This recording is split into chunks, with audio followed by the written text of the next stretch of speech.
Hey there, section crew, and welcome back to another episode of the Second Section podcast. I'm your host, Andy Dorsch, and with me, as always, is my co-host, Mike Ostertag. How you doing, Mike? Good. How are you? I am upright and taking nourishment, so I can't complain.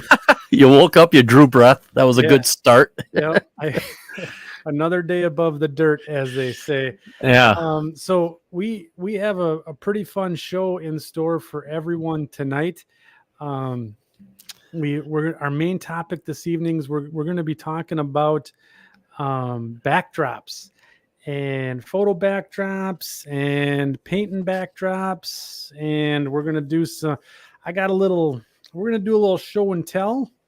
How we do seams with hardboard, how we do painting, all that fun stuff. So I got some backdrop material there. What would you call those? Proofs. Backdrop proofs, so to speak. Yeah. So it's going to be our typical show format this evening. We're gonna roll down with our good old hashtag not sponsored. Of course, go into the short line of the show. Bit of controversy around that this evening, but I think the subject matter was settled, and then it's on to what's on your workbench, and then we're going to get into the main topic. We're actually going to show some modeling tips tonight, so that's going to be pretty interesting. So I just want to check in real quick. We got 36 people in the chat already tonight. So I want to just say hey to everyone out there. We'll do some shout outs here in a second. It's good to see everyone. Wigwag Workshop, Mike Shanky, Mech M211, Tony Dixon, Thomas Chris, Dodo One Ops, John Rose, Joe DeLuso, Tim Moran here tonight. The C&W Mondovi line, Paul is here. Let's see, we got Paul C is here tonight, David Winther, and I thought I spied Tom Jacobs in the chat. We got David Karkoski, Corey Batowski, Maddox 947, Timmy's Miniature and Weathering Works, welcome, Graham Stockfield, Mark Reed, Wigan Locomotive Works. Oh my gosh, there's all some new names in here tonight. Jim Espalat and Tom Klamoski, friend of the podcast, is here. GEU 30CG. Hello from Eli, Iowa. Tim Moran and Ryan Roslin from Aberdeen, Washington. All right. Welcome everybody tonight to the show. Thank you for tuning in. Rules for the chat are as follows. If you guys are out there, make sure you keep her civil. We don't want any fights in the chat tonight. Keep it model railroad relating. And if you guys see any bots or spam, just let me know so I can boot them right away. So let's see here. Justin's here tonight. And SoCo Olds 455 is here as well. So tonight's topics are going to be pretty interesting. Mike's got a model on his workbench. We're not going to wait for that though. We're going to talk about that in a little bit. But how you been, Mike? I know that you've been you've been on a little vacation here. Yeah, I was on vacation this last week. Obviously, as you can see with this right in front of me, I got a little work done. Yeah, it looks great. On that new pre-size center beam flat car kit. Yeah, and then right. I went rail fanning one day and went rail fan the Tomahawk Railroad and also the Foxy up out of Bradley all the way over to Rhinelander. The Foxy, that's a Watco line, right? That's a Watco line. It's the Fox Valley and Lake Superior. It's a new railroad to Wisconsin, right? Yes, they took over a bunch of Canadian National little lines and stuff. So I know one person in the chat. I know Justin is very, very familiar with the line. He used to work up there. So but I went over to basically do the Tomahawk Railroad. Okay. And I kind of got a little bored when they went to the paper mill because I couldn't get any good shots. So I'm like, well, I'm not going to wait. They had to do a double switch. So I'm like, okay, I'm not going to wait around for this. I'm going to go see what the Foxy is doing up in Bradley. And I just kind of put 2 and 2 together and headed over to Rhinelander, and there they were. Is the Tomahawk part of the Genesee and Wyoming conglomerate? They are. So both of the railroads you rail fan will be disqualified from short line of the show. They are disqualified from short line of the show. Yes, they are. Which is kind of ironic, really, if you stop and think about it. Very small railroads.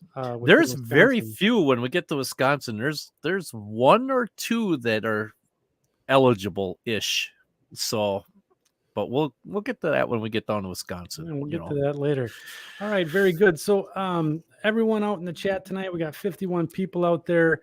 And here, Justin's going to just commentate. Bradley is one of the best jobs he's ever worked on the CNWC. I was hoping that was going to be my retirement job. I could see how that could be I could see exactly how that's true. That is, yeah, you're pretty much, it's kind of like me working in Manitowoc. You're, hashtag Mike disqualified. That's funny, but it is. It's you're kind of up there by yourself. You're doing your own thing, and that's it.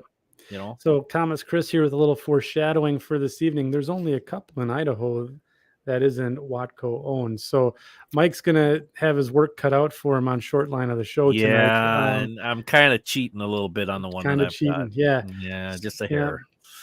So, did you posted those rail fan pics out on your Harlan Terminal page, right? Yes, I did. They should be out there. I suppose I should probably go over to it and take and grab a couple of them, huh? Yeah, just for fun.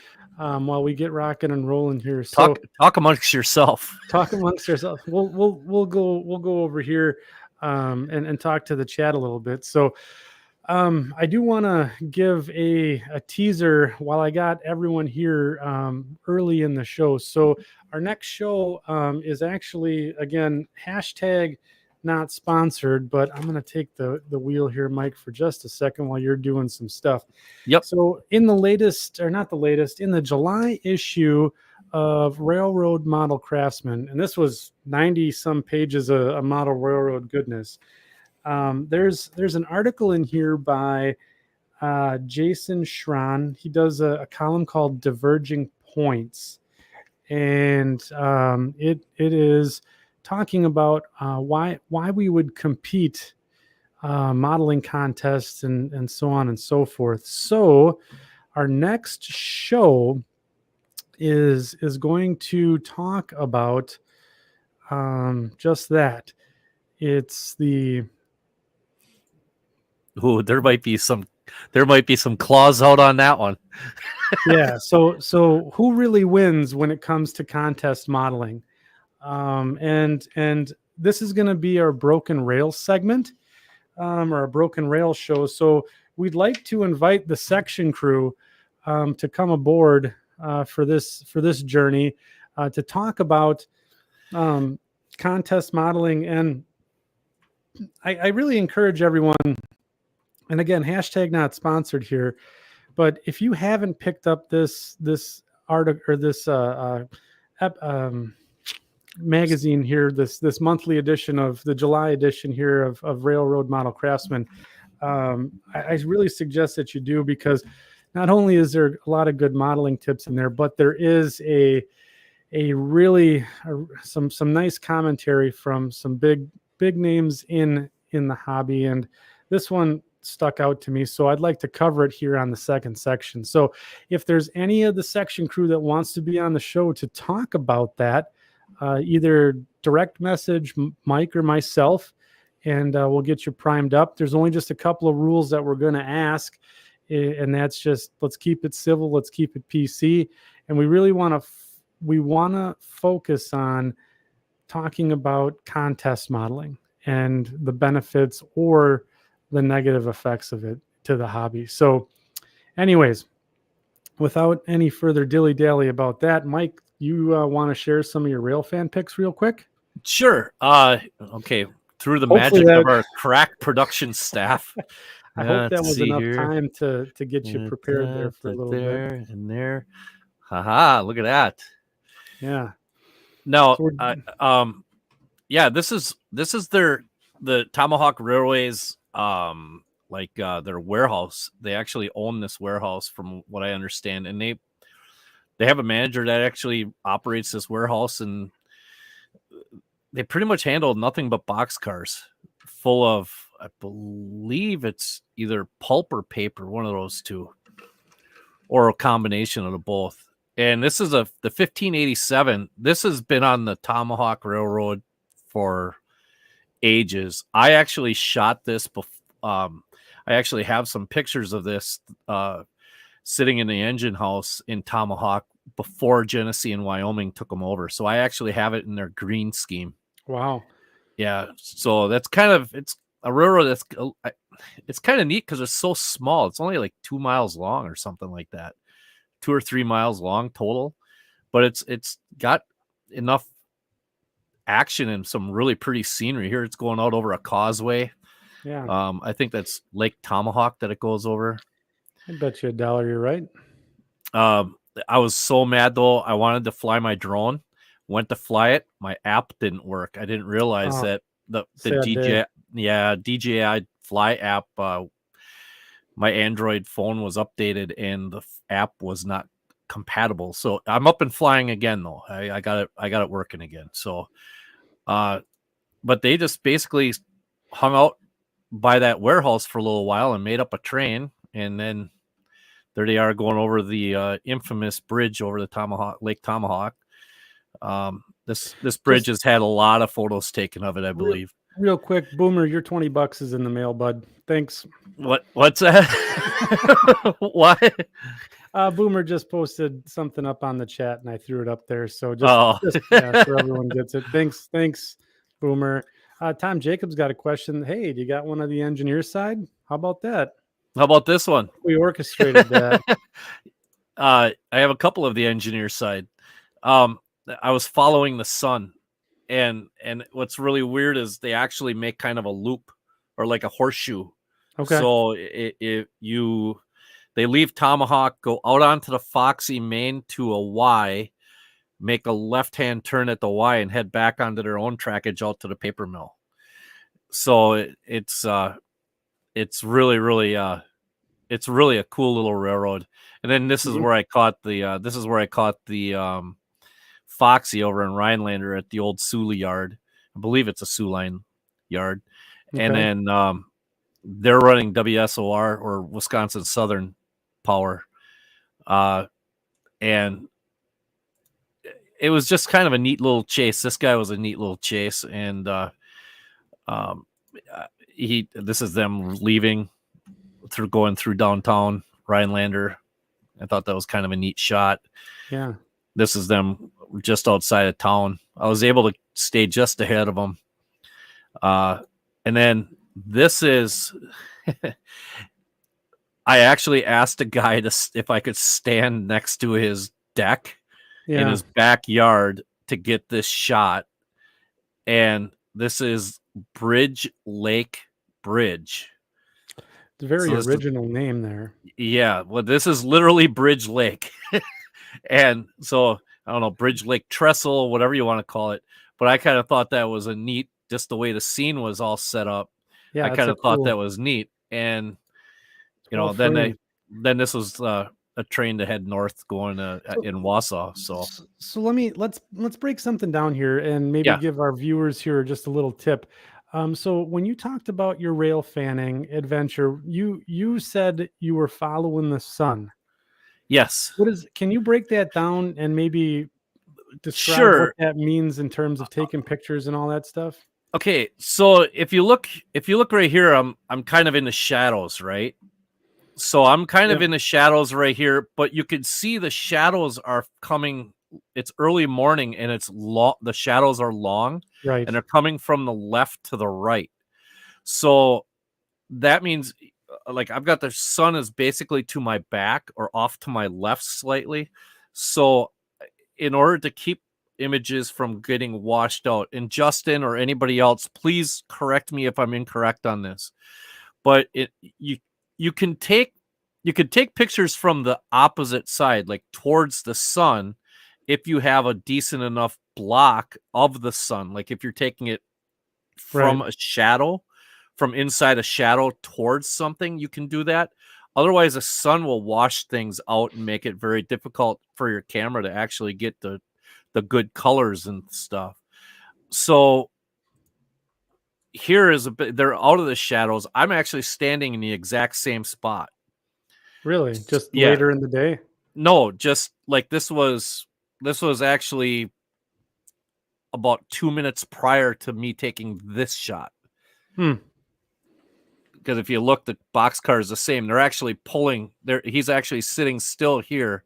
And then in this shot, he's actually kind of getting close to being at a stop, but he had moved positions. I had a longer zoom lens. So here you can see the sun is actually helping the shot, but I've got a lot of shadow on the end. Yeah, so what I mean by following the sun, and here you can see I'm going shadow to shadow. It's not, let's see if I can find that one shot that I was there. Here I'm almost directly, the sun is almost directly at my back. Yep. So you can see all that natural light to give using some brightness, using as much natural light as I possibly can. And then, like Tom was asking, I believe it was Tom Jacobs, he said, here's another one. This one, it's not the best shot, but I mean, it is, the sun is directly behind me for the most part. So, but you can also see it's starting to get hazy. So now here again, sun is at my back. He's actually turned and gone. This is out further, and you can see the shadow of the where the shadow of the pole, the crossbuck is right here. So you want to try to make sure that you're as much as you possibly can. I personally have a personal preference, and I know a bunch of my friends that are out there rail fanning and stuff. This is one of my favorite shots. I actually made this one my background photo on my computer. Nice. I like the way this one turned out.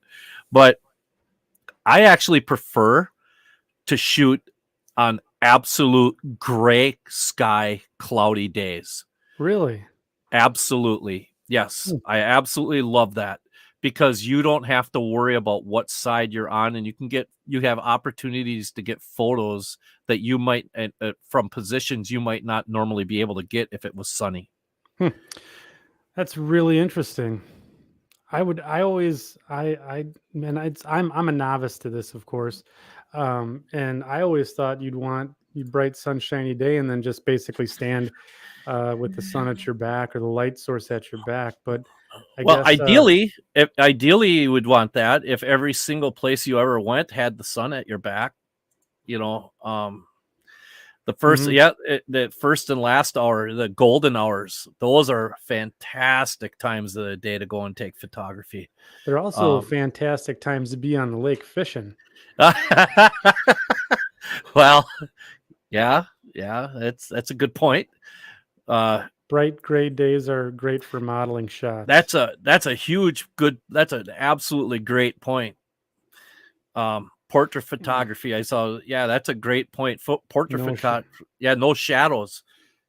So, I think there's a bit of maybe one of the things that we should do is talk about in a future podcast here about railroad photography. I think that's a great idea. I think let us know in the chat if that's something you guys want us to talk about, because I know Mike's got a lot of experience with taking some really good pictures of trains, and some of the stuff I almost get upset at Mike for because it's so good. But I think if you guys wanna hear or see a podcast about that, just let us know in the chat below. And I think Mike, that's really cool. Thanks for sharing. No problem. No, to be fair, there is a slight advantage that I have and other people that are railroaders have, is that we can thanks. We actually get to see and scout out locations that the average railroad photographer might not even know about. Yeah. Just because you go by it with the train and you're like, ooh, I think I could get back in there. All right, well, this is going to be this, and this is going to be this, and all right, we could do this, and oh, that might be a cool shot. And you try it once, and you find out it sucks, and then you just don't do it again. Right. You know? Or you find out that you have a little hidden gem, and then you kind of keep it a little close to the vest. But yeah, I mean, whatever. I mean, it was like when we saw, what was it, the Sioux Line 1003 steam locomotive, right? Right.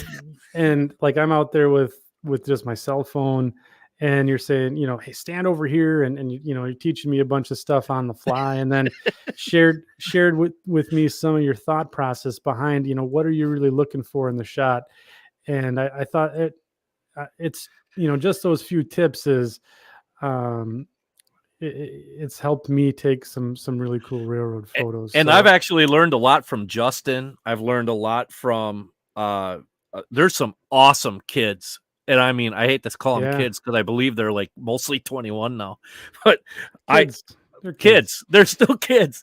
I mean, but like Nathan Crabb and Liam Holman, I believe his name, Hoffman, Liam Hoffman, and Owen Lemons. And I mean, these guys are taking pictures that I never even would have imagined, even dreamed about thinking about doing. And there isn't a bad one in the group. No, it's really like Tom Klomoski said earlier in the chat here. It's a hobby all on its own, and I think it deserves a little show of its own. So yeah, and I'm just starting to get into the artsy fartsy stuff a little bit. I'm a classic roster shot guy, if you will. You are a classic roster shot guy. I am a roster shot. Yeah. So well, thanks, Randall, for tuning in tonight. Appreciate it. So we'll get on to our first segment tonight, which is hashtag not sponsored.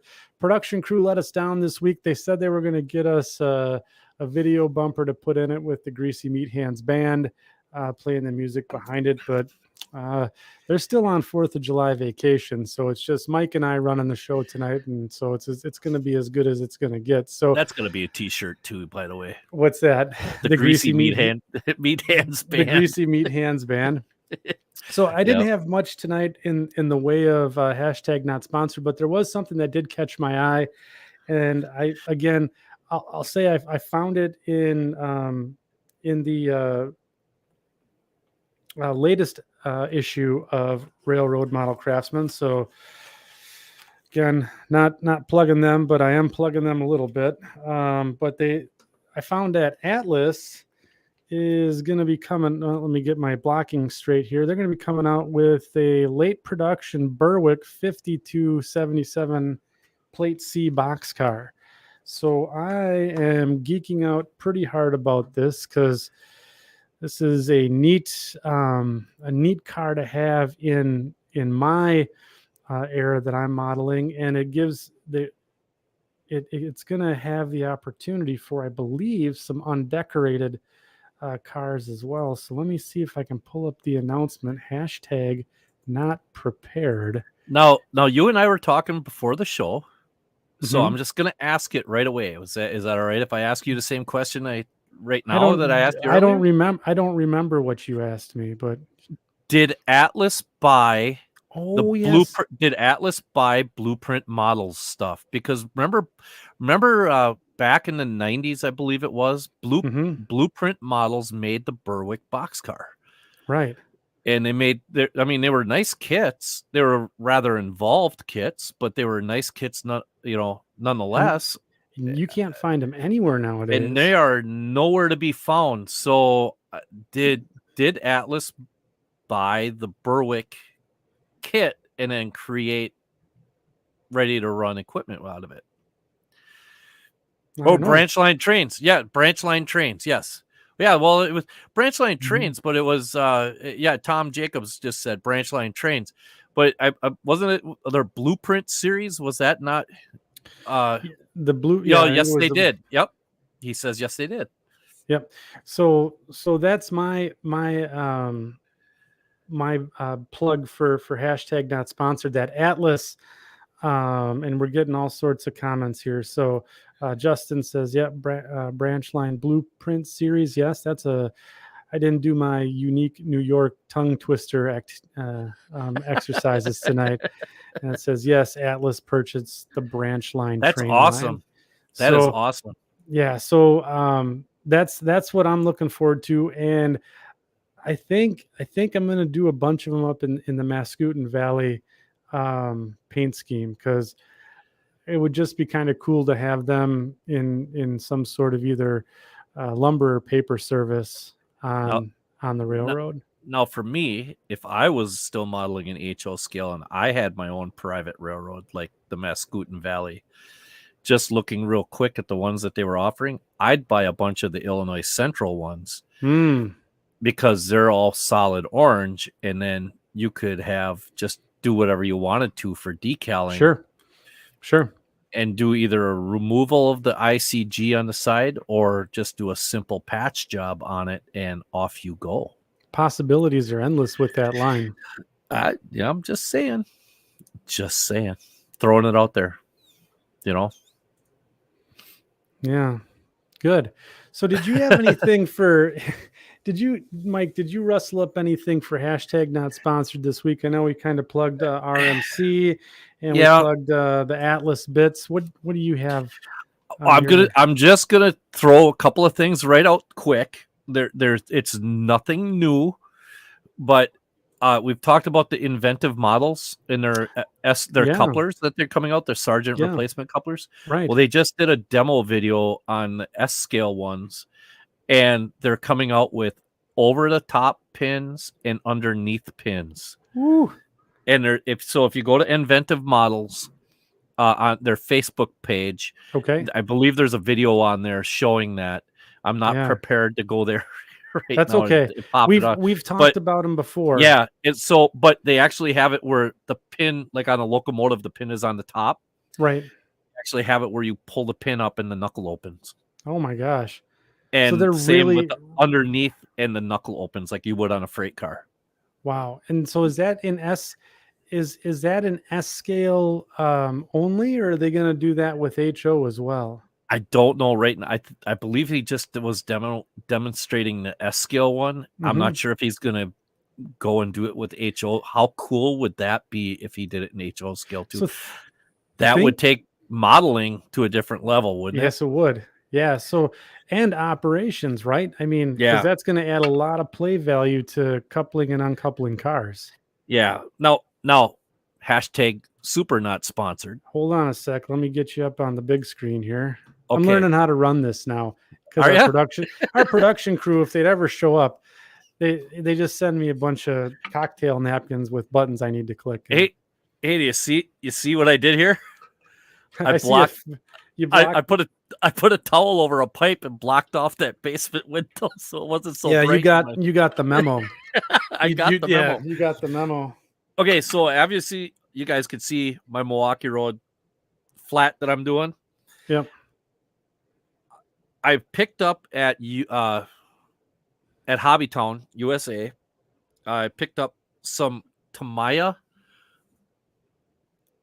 Mark Fit decal setting solution.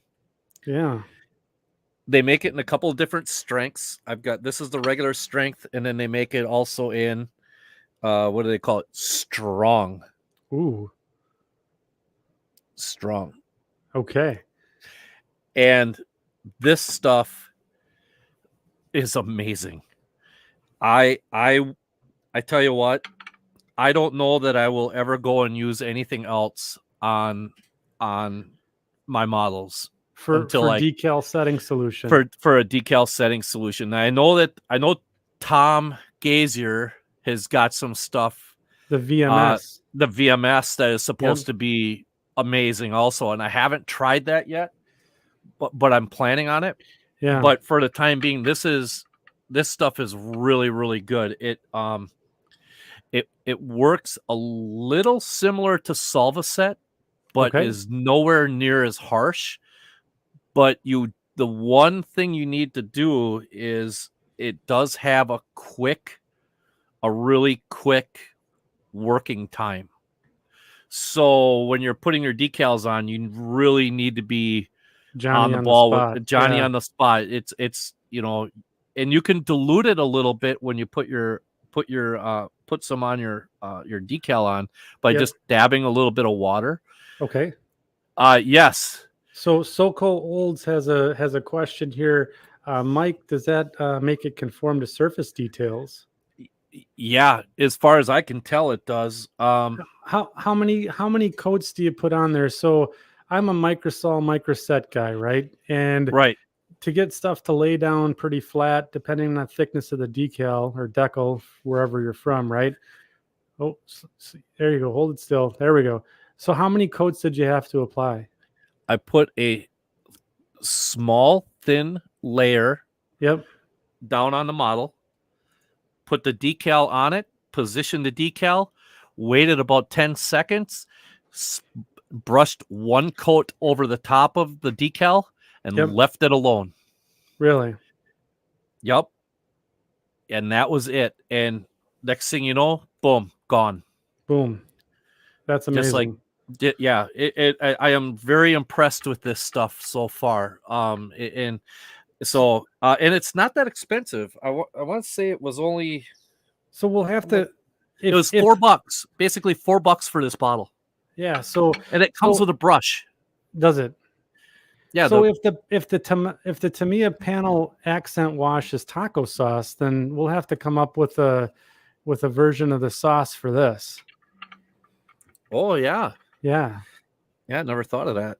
Yeah, maybe that's brat sauce or something like that. Ooh. To go with some nice brat sauce to go with your greasy meat hands. Bacon drippings. Yeah, some bacon sauce.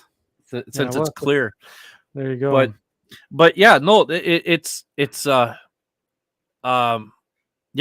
heard Thomas Gazier said the same thing, didn't he, Andy? Yeah, that VMS is like it's life changing.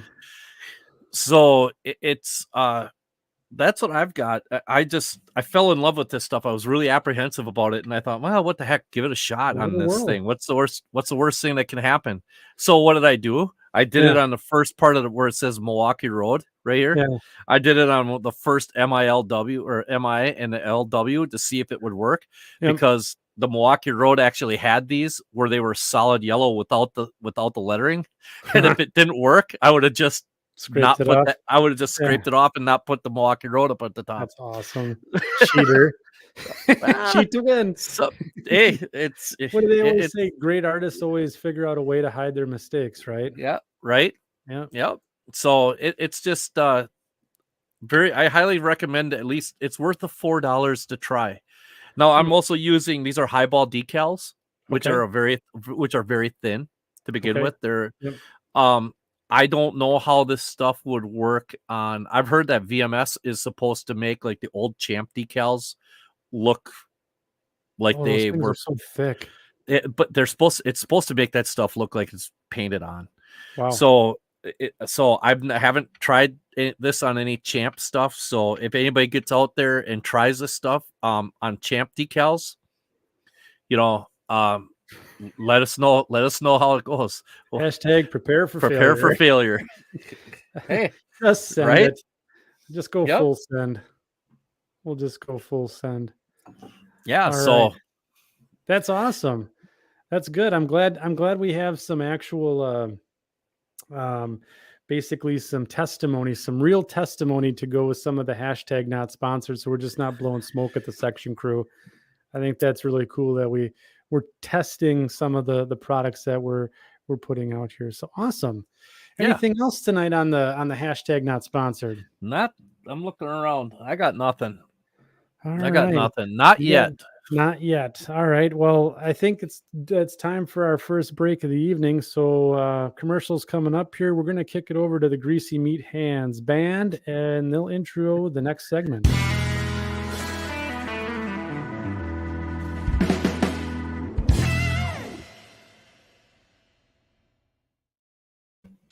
All right. Back from the break here. It's time for the short line of the show. Mike, where are we in the U.S. today? We're in Idaho. Idaho. Yeah. Okay. All right. That's it. That's it. Good night, everyone. That Good was night. really... No. Let me see. How can I put it?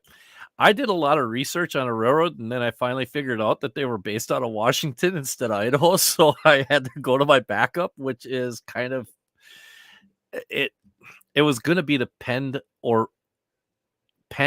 Oriel Railroad. Pend Oriel. Yeah, it's not real big, but it's big. A lumber railroad. But maybe we'll do that when we get to Washington. I don't know. I'm really glad that our fact-checking executive producer caught that. I mean, would have been really embarrassing for this first-class model railroad podcast they do go into Idaho. It's just they're not based out of Idaho. So, yeah. I mean, I think they're based out of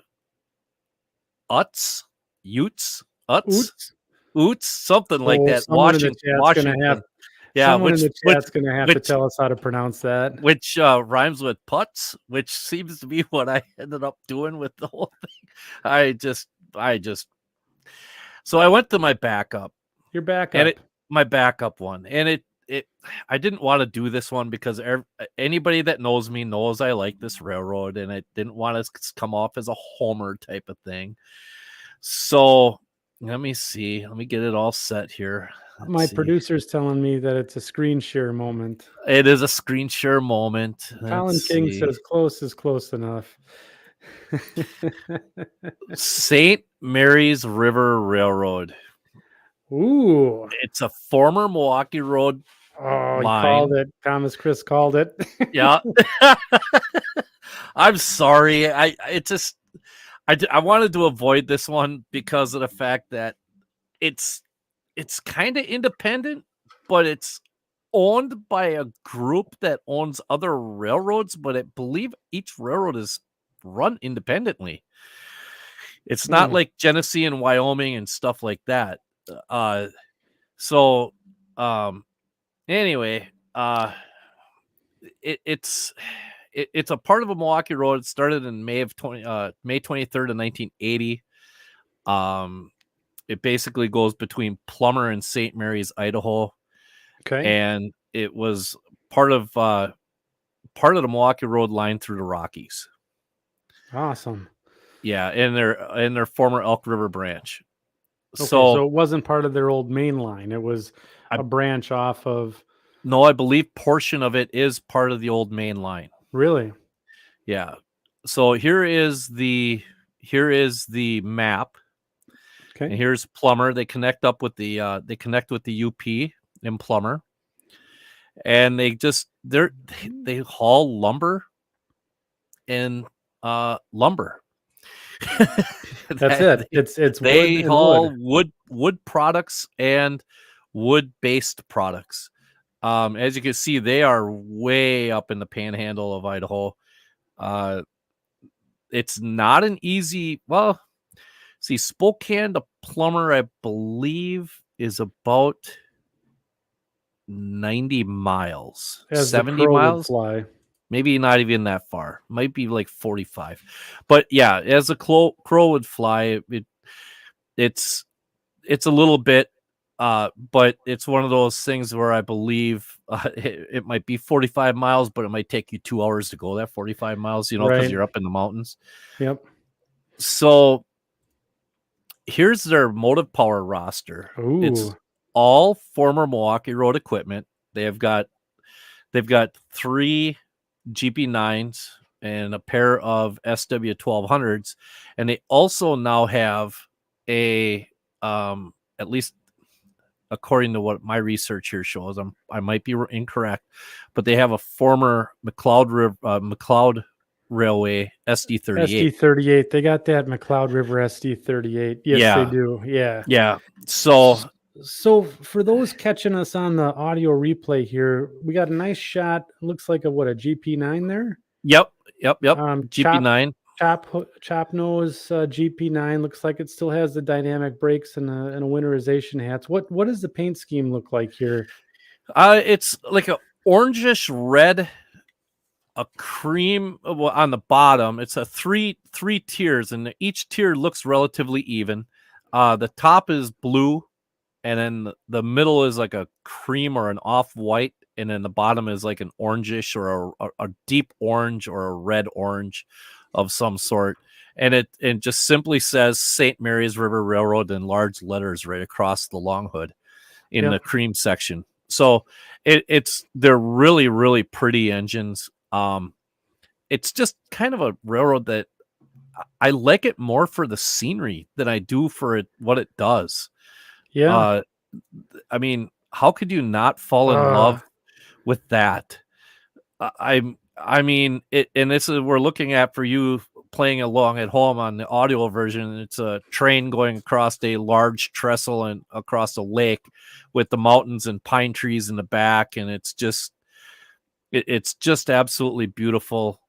Thank you to Steve 55126 from Flickr. If I'm kind of taking his shot with that. MRL 390. Here's another one. I mean, how do you not fall in love with this scenery? That's amazing. The railroad is almost secondary. Yeah. I mean, it's basically, and even if you follow it on Google, like Google Earth or something like that, you can see the railroad, goes along the rivers and, at the base of the mountains and kind of winds around. Yeah. And it's iconic shot after iconic shot with this railroad. I don't know that you could take a bad shot of this railroad. I mean, I'm sure. I mean, leave it to me. I'll do it. But it's full of it's as we say in the model railroad world, it's full of signature scenes. It very much lends itself to modern day drone photography, if you ask me. Sure. Because you'll be able to get into some locations that with your drone that you wouldn't necessarily be able to by foot or it just. Ooh, look at that bridge. I know. Just the Milwaukee Road had like some of the coolest bridges out there, and that's perfect for a 24-foot deep shelf railroad from Paul there, CNW and Mondovia. Yeah, hey, why not? Why not? Here's just a picture of let's see, what's this one? Here's another picture, just at one of the log places or one of the log mills. Just even in this scene here where you don't have the high cap mountains and all that stuff, where you're kind of more in a higher hill area or towards the top of a mountain or whatever you want to call it. This photo alone, look at it, like we're talking about backdrops, right? This portion of the hill behind this could be make an amazing photo backdrop. Yeah, right. So I like this railroad more for the scenery and how picturesque it is than I do for what it actually, the operations. The operations are, from what I can tell, it's haul logs and haul timber and log producing products. Some of the here's a little different, one of their SW 1200s. Now this one here, it looks more like the top is kind of a blackish gray, doesn't it? Yeah, it does. I've seen people comment on the internet and in chat rooms and stuff like that it's actually a black on top of the. Oh, it's actually straight black?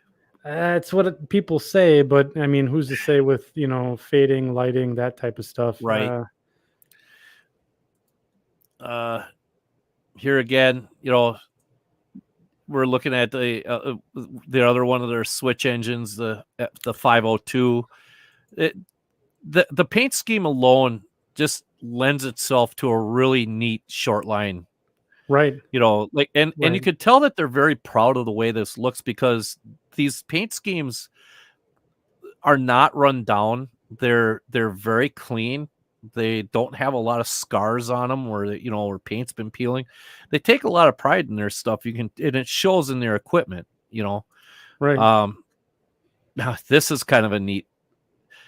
Here's a cool little shelf layout shot, wouldn't you think? Yeah, where right. you have a nice little hill on the back with you could like low relief stuff in the front back, there. in the front, and yeah, Right. it's just really, really kind of neat. So here's 2 of their 3 GP9s. So it's interestingly enough that this railroad is somewhat represented in the modeling world, right? It is. Walther's actually Yeah. made the GP9 and the one of their cabooses. Yep. And which is really kind of weird for a short line like this, Yeah. to have a model made of it. Right? Yeah, and here's a picture of the SD38. There's that classic SD38. Yeah, this thing's seen better days. All the light bulbs are out of it except for the one, and there's probably not much regulation up there. So Tim Moran has a good comment here. He says you could design a winding railroad through spectacular scenes with only a few industrial loadout locations, simple rails, and dominating scenery. I think you're absolutely right, Tim. You could almost do was it Malcolm Furlow that did the ground to ceiling mountain type scenery? Did he do that, or am I thinking of somebody else back in the 70s and stuff, like the 70s and 80s, who had the ground, the amazing mountain type scenery that was just gorgeous? But you could. Here's the old Milwaukee Road ribside caboose. Oh yeah. Painted the same way as the locomotives, but the words St. Mary's River Railroad are on the orange with the word river right in the middle of the bay window. It was John Allen. John Allen. Oh yeah. How can I forget John Allen? What do you got going on here, Mike? I don't know. There. I don't know, but that looks all right. Stupid, whatever you want to call it there. Little pop-up ad. And then they've got some 60-foot boxcars. Their paint scheme isn't overly, for their freight equipment, isn't overly flamboyant. It's pretty basic, just orange with, I believe, blue lettering. Yeah, so little hashtag not sponsored here go back to that boxcar, Mike. Yeah. I believe Precision Design Company, William Brillinger, makes decals for that boxcar. Oh, that's awesome. Yeah, so hashtag sponsored. Oh my God. David Winter's giving you the business here about the pop-up ad there. I cannot control what Railroad Picture Archives pops up on there. Right. So William Brillinger, he's got he makes fine decals, custom decals, and all sorts of other little model railroad stuff, and that's at Precision Design Company, pdc.ca. So check him out. Hashtag not sponsored, to help out with some of the St. Mary's Railroad stuff here. Is it an old Milwaukee Road crane? Wow. Kind of sharp, eh? It looks like she's weathered. Yeah, she's definitely got some rust spots there. Primed for grime, I guess, would be the way. Primed. Boy, we're throwing out all the railroad buzzwords tonight. Aren't we? It's good stuff. And here's some patched out St. Mary's River Railroad double door boxcars. These are 50-footers. I believe it looks like they're an FMC. Yep, it says FMC right there. Oh, there you go. And then, Thrall all door. Is that for hauling lumber? Those cars? Okay, well, yes, yeah, plywood and lumber and the stuff. Okay, but now the St. Mary's River Railroad at one time was owned by the Potlatch Corporation. Really? Yes. At one time, they were owned by Potlatch, and then they were sold to the Williams Group. At one, I can't remember what year it said on the Wikipedia thing, but so it does make sense. But I like the color. I like the two-tone green on this. I kind of like the way this looks. So that is an interesting paint scheme there. Yeah, with the light green on top of the, basically the top hemisphere is light green. You got the dark green on the bottom with the bright white lettering of Potlatch on the top there. That's kind of cool. Yeah, right across the one whole door. It says that. Yep, yeah, right. Flat panel of a door. So yeah, it's a really interesting railroad. Let's see if I can find this. Where's this map? So it's not that far off of I-90. So I mean, it's not outside the realm of possibility that if you were to fly out or were out in that area, for whatever reason, you could actually get to it and photograph it. Do some rail fanning.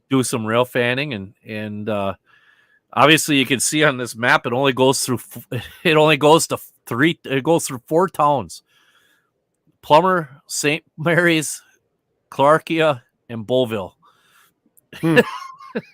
So the rest is all scenery. Wow.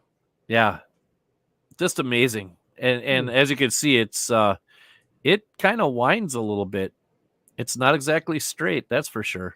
So if you want to kill some time at work or something like that, bring up Google Maps and you can see pretty much the entire route of the railroad on Google Earth or Google Maps, and just follow it through the mountains. And it's truly amazing.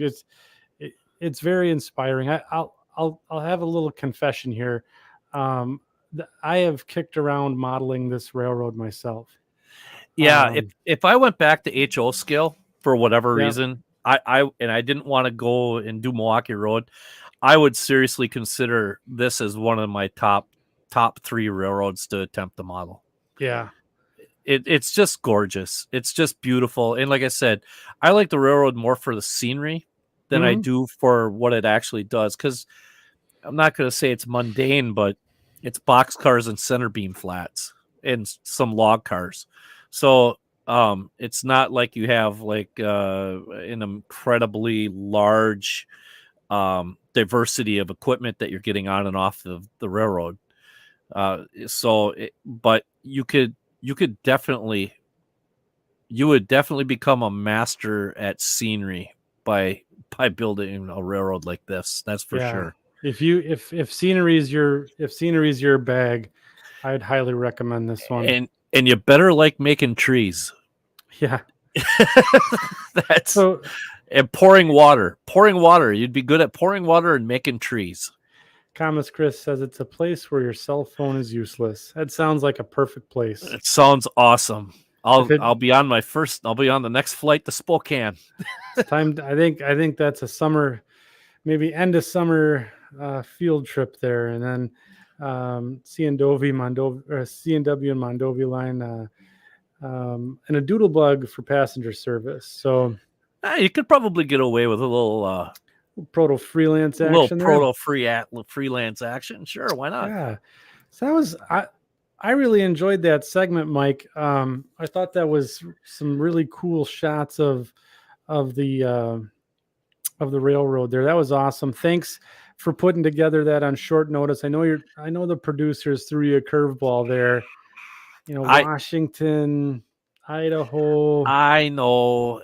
And now I got to think, because where do we go next? We go next? Illinois. I believe it might be Illinois. Illinois, Indiana, Iowa. I don't know. I don't remember the song. I can't remember either. Well, let's just call it Illinois, and if it's wrong, we'll find out next time. Yep, home of the Bears. The Bears. So, oh yeah, if Tim Moran, said you could model it as a Milwaukee Road. You could actually, you know what, Tim? That's a great idea. No, here's something to think about with that. I know, just leave no, me alone. I'm loving it. I'm loving where this is going. All right, now Andy and I have both kicked this around with our respective freelance railroads, and this is one of those times where you could literally do both. You could run it as you could model it as a Milwaukee Road. Obviously, there's not going to be a whole lot of the scenery aspects of it that are going to change. I mean, some maybe, but for the most part, it's going to be pretty status quo throughout. Mm-hmm. And all you got to do is swap out equipment. Oh, I want to run a St. Mary's River Railroad session. Oh, I'm going to run a Milwaukee Road session. Oh, I'm going to do it. You could actually, your pocketbook's going to take a hit. But I mean, I think that's brilliant. So then you could have one model railroad essentially live in two eras, have two totally different sets of equipment. Yep. You could scratch the 70s and 80s itch with the modern era stuff. I think that's a pretty good. I mean, so Tim says scenery stays the same. But the structures might change, and that's true. But if a structure was removed, if a structure might have been removed, then you set it up and you design it in such a way that you have it as a lift out, and then you have a piece of scenery that might be in its place on the other railroad that you place in it at that point. Just bing, bang, boom, quick change. Kind of like a costume, almost like a costume change during a show or something, during a play. Yeah, and Boomer just comes in saying he's looking at Google Earth right now, and it is a cool subject. So, if you got, I don't like to assign homework in the podcast here, but I think y'all should check it out. It's really a cool little railroad. And just following it's one of the things I love doing is just following right away on Google Earth, and it's fun to do. So I let us know how what you think about it in the Facebook page. I'm going to reshare something quick. I'm going to reshare my screen quick. Okay, comments. Yeah, we are doing it. We is doing it. Oh my God. Thomas Chris said about the Milwaukee Road log cars. Okay, yes, you are 100% correct. These are the Milwaukee Road log cars, but they've been re-stenciled. So you would almost need two sets of them. One with Milwaukee Road with the Milwaukee Road decals on them, and then one without. Or if you design the railroad the right way, you could actually have St. Mary's River Railroad lettering on one side of the car, Milwaukee Road on the other side. So depending on what session you're doing, you just flip the car 180 degrees, and now it's a St. Mary's River Railroad car, but yet it's still lettered Milwaukee Road on the opposite side. Yeah, that's cool. Yeah, you're thinking there, Mike. That's modeling on a budget. Let me tell you. Well, why spend 20 when you only need to spend 10? I'm one of those guys that when you spend 20, I spend 50. So it does. Me too. I think the model railroad manufacturers know what they got my numbers. So yeah, Mike, that was a good one. One of my favorites to date. And who'd have thought Idaho would have yielded such a neat little railroad. So and like we said earlier, or somebody said, the whole state is littered with Watco stuff, and which is really a shame because like the Eastern Idaho Railroad was kind of neat back in the day. Yeah, that's kind of a neat railroad. Now it's Watco, and can't do it. You can't do it. Can't get away with it. I kind of cheated a little because it is part of the Williams group, but it's kind of operated separately, so it's whatever. Yeah. All right. So I think that's going to bring us to our second break tonight. We're at the 1 hour mark exactly. So thanks everyone to the chat for sticking. We've done all this in an hour already. We're getting efficient. We're just giving them what they want. They don't want the fluff. We're just giving the viewers and the listeners what they want, which is this.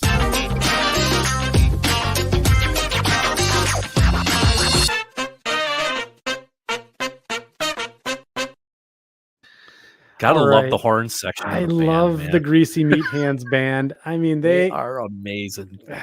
It's a good band. I hope that they get that big contract for that record deal that they've been. Well, for those of you that don't know, we actually hired some members of the band Chicago. What? Yeah, they're on their days off for that. They're on their days off. Oh, we gave them pizza and coffee. Remember? I don't know. We eat pizza and coffee. Yeah. I didn't say it was a good idea. It's just all right. So, it's time for what's on your workbench. And it's the segment of the show where we go ahead and share what we've been working on. What are the little things that we got going on? So, Mike, you have been certainly busy getting ready. You're gearing up for the St. Louis Railroad Prototype Modelers meet, correct? Yeah, and I wasn't going to do this, but I just kind of said, the heck with it. I'm going to give it a shot, and I'll see how long it takes me. Not long. So I've been working on, I mentioned it one time, or we mentioned it in hashtag not sponsored a while ago. Yep. That a few episodes ago, that Pre-Size Models came out with a 63-foot bulkhead flat car, or center beam flat car, excuse me. Yeah. In several different railroads in S scale. It's a resin kit. Mm-hmm. And I've been working on it. And how? No, it's not done. Obviously, you can still see. I mean, I don't have it dull coated. I'm still working on. I have to decal the ends. Right. But so for those who didn't get to see the pre-size, basically the unboxing that you did on the show, so that what did that start out as? This started out as a flat kit, basically. Yeah. So just panels of resin, right? Yep, panels of resin. There's some of the underbody detail. I really got to get my lighting back and better. I'm working on it. So, it basically, the body is 4 pieces. You have the 2 bulkheads, the entire flat portion, or the what would you call it? The deck portion of the car. Yeah. And then the center beam and the center beam roof. The center beam roof and the center beam, the opera windows, are all one piece. So basically, you just have to do some filing, get rid of some flash, some sanding, a little filing, make sure things are squared up. And the bulkheads on the ends, there's a couple of little pegs on these ends so that they fit inside the bulkhead. And then the bulkhead actually has a slot on it, and then, or a groove on it. And then the roof overhang is long enough that it has a little slot on it, and you just fit everything together and glue it up. It doesn't take very long at all. It takes longer to get the flash off of this than it does anything else. And then the decals are by Highball Decals, and they did an amazing job on this. And that's included with the kit, right? And that's included with the kit. Now the trucks, I got to buy a new camera. This camera stinks. But the trucks are actually a model itself. The trucks are Smoky Mountain Model Works 100-ton trucks. And they are a kit. And that answers the question from SN2 Modeler. Yep, if you shall indulge me for a second. Let's indulge Mike. Wow. Yeah, the trucks are a kit unto themselves. They are a model all on their own. So is Smoky Valley Mountain Works still in business? Yes. Yeah, cool. Smoky Mountain Model Works is very much in business. Yeah, they are very much in business. They do limited run resin car kits and things of that nature. A lot of Southern Railroad type stuff, but their stuff is very, very nice. And it's almost like an injection molded resin is what it is. The detail on their kits is great, but and their trucks are fantastic. I like them.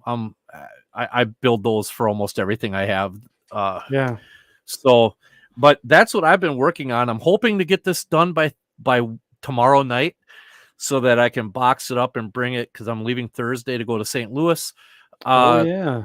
And hopefully this will be down there in St. Louis at the RPM in Collinsville. And just as an aside, for those of you that are going to St. Louis, I'm not sure if everybody understands, but they did just get 8 inches of rain down there. Ooh. Yeah. So soggy St. Louis. Yeah, thoughts with those that are down there right now. They're 8 inches down in that neck of the woods is that lingers for a little bit. Well, yeah, and especially if they got anything upriver too. So that's they've got flood issues down there. Collinsville's on higher ground, so it shouldn't be too bad. But just so everybody's a little aware of what their current weather situation was here the last few days, is they did just get 8 inches of rain. So yes, it is S scale. Yes. So that's what I've been working on. One last thing, the color that I used was Vallejo Media Model Air medium yellow. Nice. And it's not the perfect match for the Milwaukee Road yellow, but it's very close. And if anybody has any problems using this, a little tip and trick is I saw a guy on YouTube, and he said, take a small little nut and drop it in the bottle, and then just shake it like this. And you get all the stuff off the bottom, and you won't get air bubbles, because the air bubbles is what dries out your paint. Really? Mm-hmm. Yep. So the oxygen in the air bubbles will help accelerate the paint, and then that'll get you to have those little splotches, and it'll clog quicker. So can I ask a question? Do you use any like flow yes. enhancer? Yes, I do. I for every 10, I do it per the way that they tell you to do it. For every 10 drops, I put 1 drop of flow okay stuff in it. Flow enhancer or whatever it's called. But so yes, I do. So we have a couple of questions asking you about your paint job here now. So Mike Christensen and Neil Erickson both ask, do you thin the paint, and how do you do it? The Model Air from Vallejo is designed to come straight out of the bottle into your airbrush. Otherwise, if I do need to use one of the other Vallejo paints, I just use one of their paint thinners, the Vallejo paint thinner. Okay. And I go 50-50. You kind of want it almost like skim milk a little bit, maybe a little heavier than skim milk, but not a whole lot. But you want it real liquidy. And then it's just layers, small thin layers.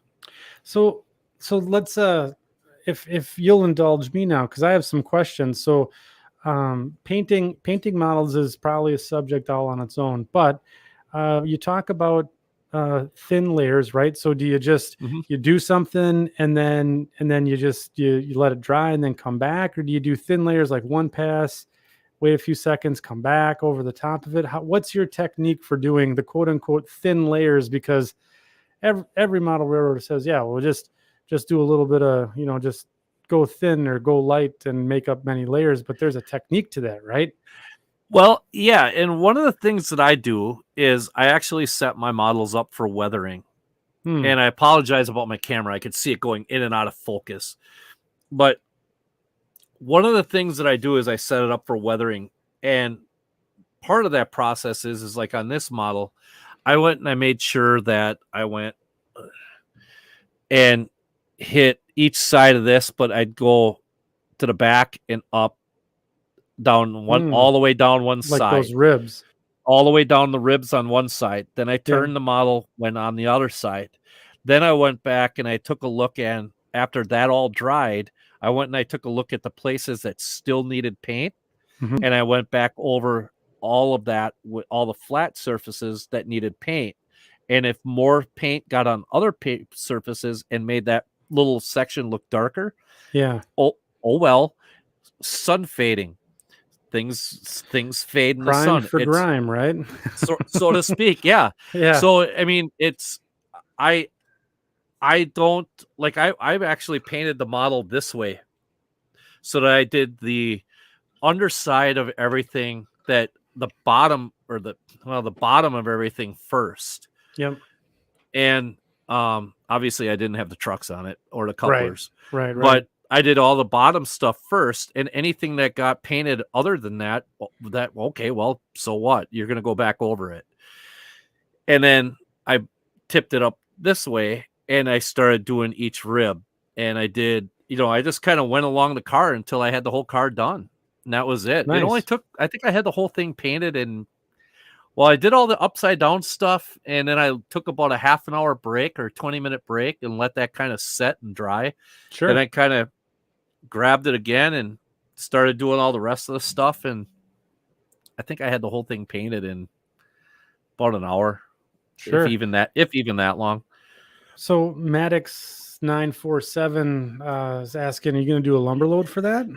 Yes, I am. And that's one of the things that's troublesome about these cars, is the fact that I really want to model the cables and everything being on here, but in order to do that, you can't put a load on it. I haven't figured out how to do both. Sure. So, but the load will have cabling on it, but when it's an empty, there's going to be no cables being shown tied up there. Sure. And that's a little disparaging, but it's just, we'll work through it, Yeah, we'll give it a whirl. We'll see how it happens. Yeah. So, yep. So, and David Winther, you bring up a nice point there. Do some pre-shading on the joints to get that shadow effect. Hey, there's actually two different color primers underneath this. Hey, I have a white primer from Vallejo that I did not like the way it sat. So instead of taking the primer off, what I did is I just went right over the top of it with the Tamiya spray can primer. Yeah, and then I painted painted the yellow on top of that. So there are spots that are kind of shaded slightly different, especially in some of the corners. Yep. This has been a fantastic show for just giving us ideas. I think we're going to have to do one on model painting. Absolutely. Because your airbrush, you have an airbrush, right? What do you have a big fancy one, or? I had an Iwata Eclipse, and it's in pieces, but I still have it, but it was giving me problems. I tried using the solvent-based paints. I just couldn't. I know there's a lot of people that like doing them and are good at it. I just couldn't get the hang of them. And my airbrush started giving me issues. So I dug out my old Pache. The old Pache, and I the bottom feed with the cup in the bottom, and I just went back to using acrylics. The Vallejo acrylics is what I use. It's a single action. That's all it is. Right. That's it. So I have a single action Ren, like an old Ren A, and that thing is almost as old as I am. It's a 40-year-old airbrush, and it still works like a charm. So yeah, some of the older stuff is just irreplaceable, Yeah. And Dave here says he loves his Eclipse, and I think I know I love mine too. I liked mine for a long time too, but that was when I was using acrylics in it. Mm-hmm. And then when it just, the painting world came, got turned on its ear there for a little bit, and I just couldn't get a hang of the solvent paints, so I just went back to the acrylics. And so Joe DeLuso's got an intriguing idea here, Mike. It says you can always do another car, one loaded, one not. Yep. Yeah. Yes, you could. Yes, you could. I think that's really good. So your goal is St. Louis, keep her out of the river. Yep, keep her out of her river, and hopefully this will be down there at one of the tables, and I'll probably throw it in with some of the other guys' S-scale stuff that's down there. And okay. So for all of those you listening, anyone sees you at the show, come up and say hi, right? Absolutely. I'll have my in all likelihood I'll have my second section t-shirt on. So I definitely will stand out. You'll be able to see me. So yeah. And be sure to say hi, shake hands, and I won't be in attendance this year. Probably I won't probably get back to Collinsville for a little while yet. But yeah, if you see any of us out in the wild, say hi. We'd love to meet up with you and chat about model railroading. So absolutely. Good deal, Mike. I'm going to steal the wheel and show the world what I've been working on. So I'm still working on just this little section of my model railroad here. And me being a fanboy of Boomer and his YouTube channel, I've started making basically bushes out of binder twine, or he calls them sisal, sisal twine or sisal rope. I'm taking a little bit of a different adaptation. I had some difficulty with the matte medium, so I went and added some florist tape here on the bottom, essentially to hold the twine together. But got some nice bush structure just by throwing some static grass on some matte medium and kind of twisting and teasing and playing with it. So you got all sorts of different homemade bushes here, so you don't have to go paying Woodland Scenics thousands of dollars for these bushes that you can get for essentially a little bit of static grass and a $2 roll of baler twine. So that's one of the things that I've been working on. I still got to paint them up, so I'll be using probably Vallejo paints myself. We'll be airbrushing these to get the shadows and stuff underneath it. And if you want to learn how to build these, Boomer's got a really good tutorial on that. It makes it easy to follow, and even a guy like me could figure out how to do it. So that looks really good, by the way.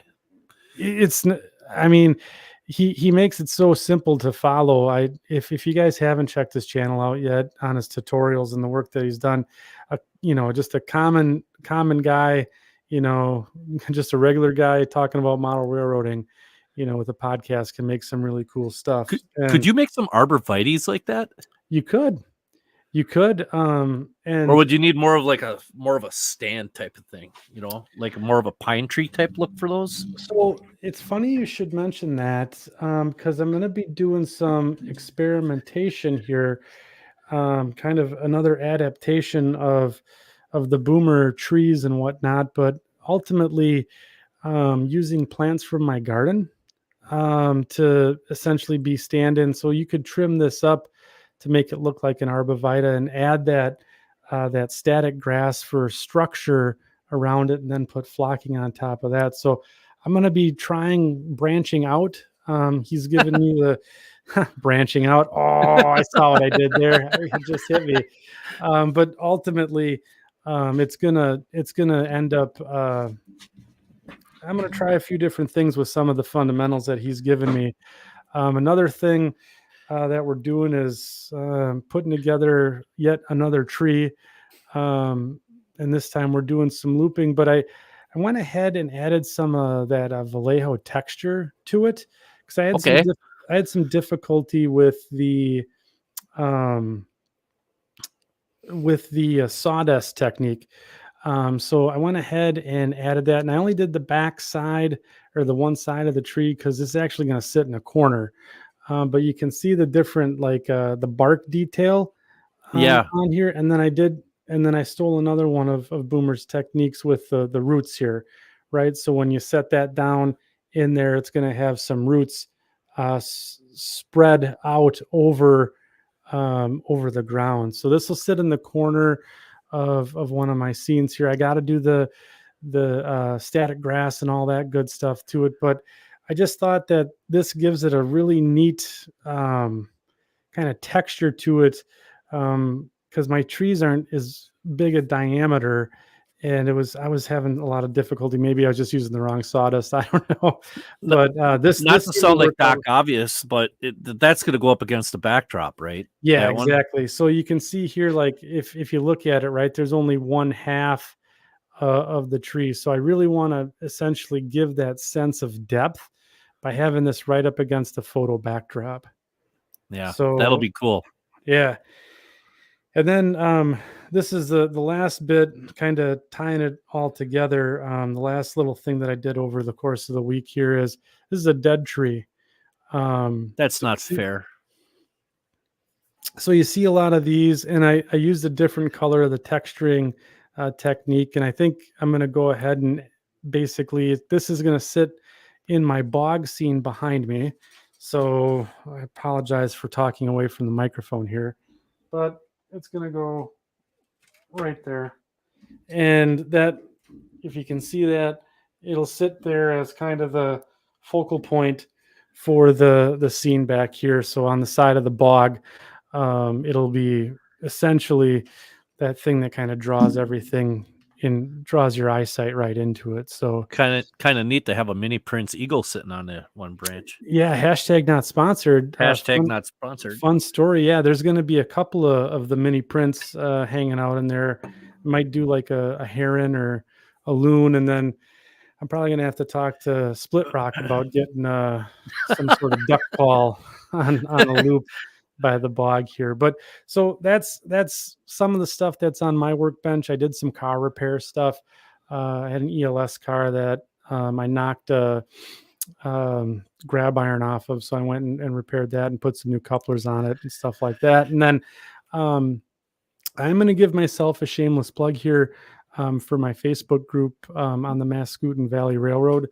I'll just share this real quick, but I put a video, just a tiny teaser video out there of my latest achievement on the model railroad here. So I apologize for bringing this up and doing basically the shameless promotion here, but on the page here, I have a little video out there of, this is my swing gate. So this is the entrance to my basement here. And there's some funny commentary over the top of it, but I managed to get it to electrically isolate. So that way, when the gate opens, trains don't keep running towards the crevasse and hit the deck. So I've actually managed to, basically ensure some safety for my equipment as I as I build this layout, and so I don't leave doors open and trains won't come running past and all that good stuff. And the big key here is it has to operate well, right? So I spent a lot of time getting the track to line up and making sure that the transition was smooth. And then, it was just that scene there. I'm opening the gate. You can see that off to the side there. And I think I do my little Tommy Boy spiel there about, oh, that was close. So, but yeah, so that's been what's on my workbench this week. So a lot of activity, getting a lot of small projects in there. So looks like Heath is here tonight. Welcome, Heath. welcome. And thanks, Justin, for the comment on the swing gate. So I am, for my main YouTube channel, I will be putting a tutorial together on how I did that with like $5 worth of hardware you can get from, Ace or any big box hardware store. So yeah, so that's what's on our workbench. I think it's time to take a look at the section crew, right? Yeah, I mean, this is my favorite part. Honestly, this is one of my favorite parts. This is my favorite part of the show as well, is to essentially see what everyone else has been working on, because it's inspiring for me.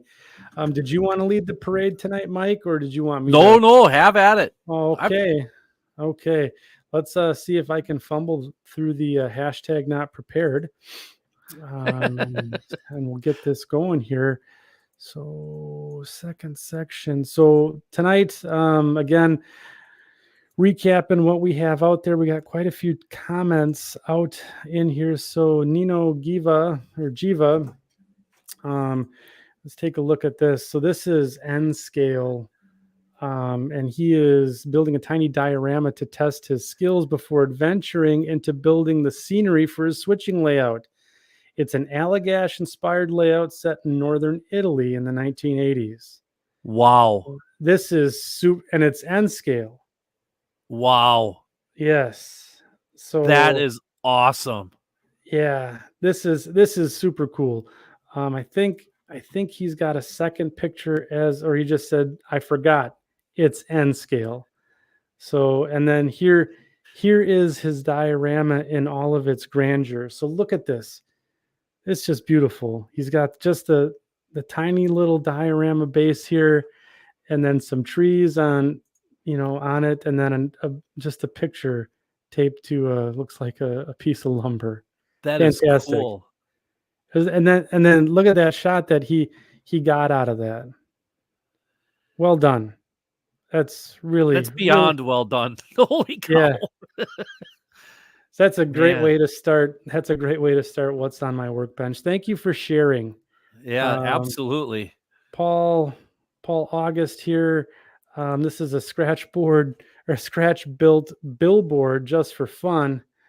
Can't find any gooseneck lights. Don't have LEDs, but that's look at just some of the detail on the wood here. I can't wait to see Paul's railroad.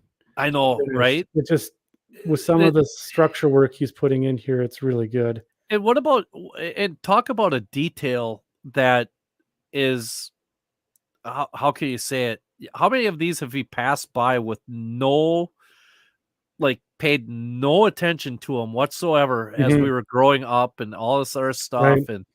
And these are what's helped make a scene and help set a tone for your railroad. It's not always the train. Sometimes it's, things like this, the billboards and signage and. Right. And it's, it's not like in your face too, right? So, it's not saying, oh, Greasy Meat Hands band playing tonight, in bright letters. It's, it's a little bit subdued here with the picture, and then, the framing around it, the wood is weathered, just like you would see, an old type billboard sitting on the roadside. I think this is fantastic. This is well done. And if you can, and Paul, for your gooseneck lights, if I may suggest, they make, was it Miniatronics? Is that who the light bulb people are? Miniatronics. Maybe. They grain of wheat bulbs and just fashion it up yourself the way you need to. And trust me, if you're doing that kind of work with the billboard, your lighting will be just as good. It'll be fine. Right. And here he is again. Look, this is his actual workbench now, right? So a lot of open space there. Well, I mean, we'll focus on the model first, right? Right. So looks a detail, a plastic Walthers building flat to look good enough to use on my layout. I think right now it's good, pretty good to, looking right now. I can't wait to see what it looks like when it's finished, but he's got some, what are these, 1, 2, 3 blocks, right? Yeah. That's what these things are called. I need to pick me up some of these. I've always wanted a set of those. I have a set of solid blocks, But I don't have anything with any of the holes in them. I just really want some. Yep. And he's got, looks like is this a whistle indicator here? Yep, whistle post. Yep. Whistle post there. Wonderful carousel here full of paint. And you can see he's got a lot of craft store paint, stuff like that in there. I don't think I see taco sauce in there. Paul, you're going to have to let us know if you got some taco sauce hiding out in the carousel here. But we could get a couple of car kits right here. I like his paintbrush holder. I'd be nice. Yes. Very interested in how he either made that or where he got that from. That would be, I'd be very interested in that. And he's starting to incorporate some of the vertical here. And it looks like what he had for lunch. So this is a really good start. I think he's got tape measure here. This is really good. The modeling is top drawer as well. But good workbench, Paul. Chris Adams, what's not on his workbench? 5 different, albeit small, projects are going on here. So look at this. He's got, does it look like a couple locomotives blown apart? A building, looks like he's doing like a service station or a gas station. I'm in love with that fuel truck. That fuel truck is cool. Yes. Look at the railroad crossing crossbucks he has up here in the corner. That's cool. Oh, I didn't even notice those. Yeah. That's awesome. Yeah. He's got, he's maximizing quite a bit of space here as well. I mean, in the background, you can see there's a lot of stuff going on, but no, this foreground here. He models the New Haven, correct? I don't know. I think so. Chris, let us know if you can. I believe you model. If I remember, he serves me correct. I think you model a segment of the New Haven. So and he's got a really cool layout too. Yeah. Yeah, I've seen some of the stuff. I think he has a blog that he posts on regularly. Hashtag not sponsored. He's got a nice blog that he keeps up on. Philip Dimmer, he's finishing concrete parking lot for his tractor plant. Huh. Look at that. There's the taco sauce. The taco sauce is there, but the concrete, that's top rate too. That is fantastic. I wonder what he's got going on here. So he's got a piece of, looks like Luan or some sort of plywood taped to his workbench. Is that to protect his cutting mat? I don't know. Maybe. I don't know. That's interesting. Keep it to protect it from getting all sorts of crud on it from doing weathering. Yeah, he's got the taco sauce here and it looks like some dust. I have to cue us in on what's going on here. I like the drawers and everything, the little organizer right in front of them too. That's kind of neat. Yeah, it's a mandatory organization. Got to have that. Here's another shot of it here. Oh, wow. And he's adding grass. Yeah. Very cool. He can come in my driveway and get rid of the stuff that I've got growing out of my driveway. I wonder if he's got, and here it is. Look at this. It's set in now. Into the scene. Well done, Philip. That is amazing. That's awesome. Nice job. I like the crane. The crane in that scene is really nice. I like the use of the flats too. That's really good. The thing I like the most about that concrete area is the fact that the patchwork on it isn't so obnoxious that it's just enough to make you look at it. Oh, something was replaced. Right. But it wasn't so overpowering that it's like takes over the whole scene. You know what I mean? Right.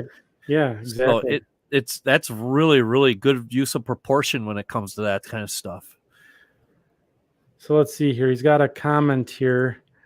He says, been having a great fun weathering up my parking lot for the manufacturing plant. And so he used a 16th inch styrene, straight edge and a flat blade screwdriver to score the cement every 2 1/4 inches. Then use a small Phillips head screwdriver to cut the cracks into the older concrete. Combination of light gray, smoke gray flat paint to get the base colors down, and then taped off some area to mimic some pores. Hit the lines with the taco sauce. And then hit it with some dark cinder weather powder. Toothpick a canopy glued down the streaks, sprinkle on some random grass, and did a little more weathering in some spots for the blacktop to mimic the patches, and that's about it. Says he's going to add some yellow lines to get it finished off, but geez, that looks really good right now. I just want to answer a question that Split Rock asked me. I don't know what I'm going to use for cables and reels yet, Thomas. I have no idea yet. I haven't thought that far ahead. I know I know I have several options. So anyway, continue. Yeah. Sorry. Oh no, that's good. If there's any questions that come up, Mike, I'm going to need you to help man the chat. So thank you for doing that. So we got Matt Berman here. Finally got the workbench cleared off with the 95% completion of my HO scale shelf layout. How about that with the potash cars here? I like that. I like that a lot. Couple I like of grain bins. Look at this is a neat detail. This is something you'd see, on every set of bins, is just a power pole with a light on it, right? Yeah. Kind of illuminating the area to mill about there. That's really good. The corn looks good in the foreground. I like this little gate. And then he did a nice job with the grass in the middle of the driveway, basically back to the bins. I like the fact that he also has, though I'm assuming because of the cars and the engine and stuff, it's a little bit more modern because it looks like those orange and white poles are buried cable things. Where am I supposed to look, Mike? Right there, down by the road. Right here. Down by the road. Yeah. Look at that. Good eye. That looks like a buried cable. Now, there's one thing that really sets the era. Yeah. Because if you're in the 70s or 80s, you're not going to have that. That's a more modern type detail. Good looking out, Mike. Very nice, Matt. That was awesome. Great detailing on that scene. Yeah. We're getting organized here. We can't have any of that. Well, looks so Michael Shanky, look at new that. storage for my train room, so it's not all in the train room. This is cool. Somewhere I have one of those, and I'm stealing that idea. Let's see. Let's zoom in here. Let's see what's going on with his world. Oh, I thought that was taco sauce. It doesn't look like it. Looks like India ink, though. That's India kind of ink. Like it's like taco sauce. Kind of like taco sauce. Yeah, it's like the off-brand of taco sauce. The original. Yeah, it's like the Kroger brand taco sauce. The OG of taco sauce is India ink. And on his workbench, he's got a car that he's got to put a coupler on. Ooh, Circus City. Yeah. Hashtag not sponsored. Little nice Wisconsin Southern car here. We better get that one back in service there, Michael. Robert Thomas. Oh boy, here we go. Yeah, again. Here we go. So just about finished with these new additions to the 1908 fleet. Need some touch-ups to the decals, and it's off to weathering. A variety of Bitter Creek kits, Westerfield resin gondola, and a modified AccuRail car. I feel so inefficient, inadequate with my resin kit because he's doing Westerfield stuff, and here I am putting this together. So this is I'm going to use this as one of our classic segues to promote another podcast. So the Crossing Gate podcast recently did an episode on resin kits. So I have yet to listen to it. Oh, it was good. It is good. Yeah, it's a good episode. I really liked it, and that episode they really get into the finer details and points of resin kits. So, and they talk about some resources on there for people that are looking to get into it. I don't want to give the whole podcast away, and I'm sure Split Rock will have something to say about it, but go check out the Crossing Gate podcast on Apple Podcasts or Spotify or anywhere else you grab your audio podcast. Really cool show about resin kits. So But this modeling is, again, Robert, well done. This is fantastic. Yep. I'd love to see this in real life sometime. Look at it. Just the different cars, the different road names. I think that's cool.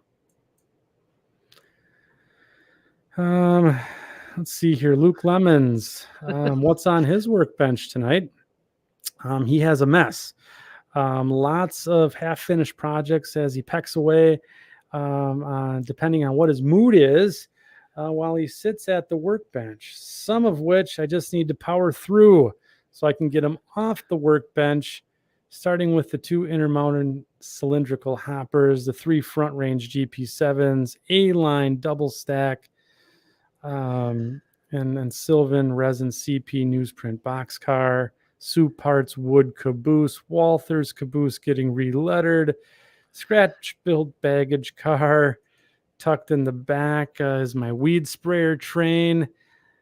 Man, and then lately his focus has been this Walther's bulkhead flat with wooden coffee stir sticks for the individual boards per bundle. Should be right around 1,000 sticks when he's done. So I'm gonna zoom in here on his workbench. So nicely stayed with our podcasts on there, by the way. Yeah, Luke, your $10 is in the mail, bud. Yeah. Thanks for that. Right over here on the left-hand side, promoting the second section. Truly appreciate that. But I'll call it madness. But what he's talking about, organized chaos is what this is. Well, look at the car, right? So he's talking about the sticks that are going into the bundles on the car, and he's putting that all together by hand. So fantastic. And he's got, look at this in the back section here. I spy multi flavors of taco sauce. The veritable cavalcade, if you will. He's got the veritable cavalcade of taco sauce. Well done. So, Luke, you were high in the running for workbench of the week here. Just the good use of the vertical space. There's not much left here. Random tools all over the place. An old prescription bottle. I like that. That gets you extra points. Some old blue boxes being used as model kit holders. So this is good. Gatorade caps all over. Yeah, this is really good use of random stuff that is just nearby. Well done, Luke. You're in the top 3 so far. Might even take it away this week.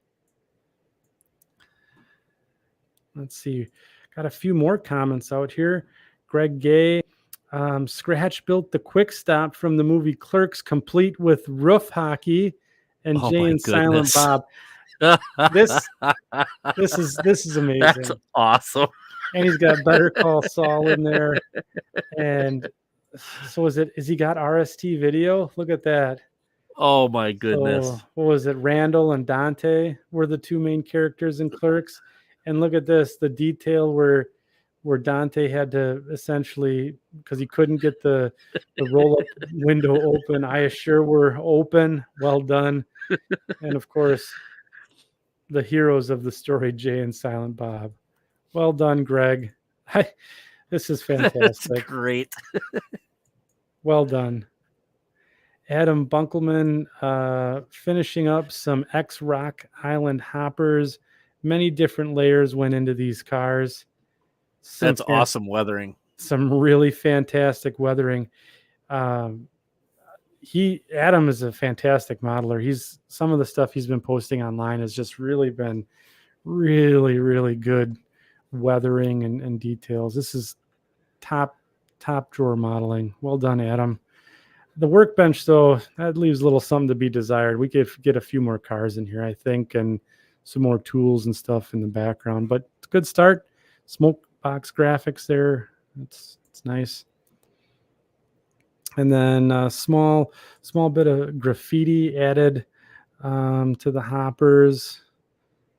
That's pretty cool there. I wonder how he did that. If he did that with freehand or maybe like a paint pen. That's pretty cool. Oh, maybe. Nice job, Adam. You have to let us know how you did that. Angela Sutton on the front burner. Let's see what we got here. basic wheel and coupler upgrade for the Microtrains ACL Express reefers. On the back burner, well, a bunch of stuff.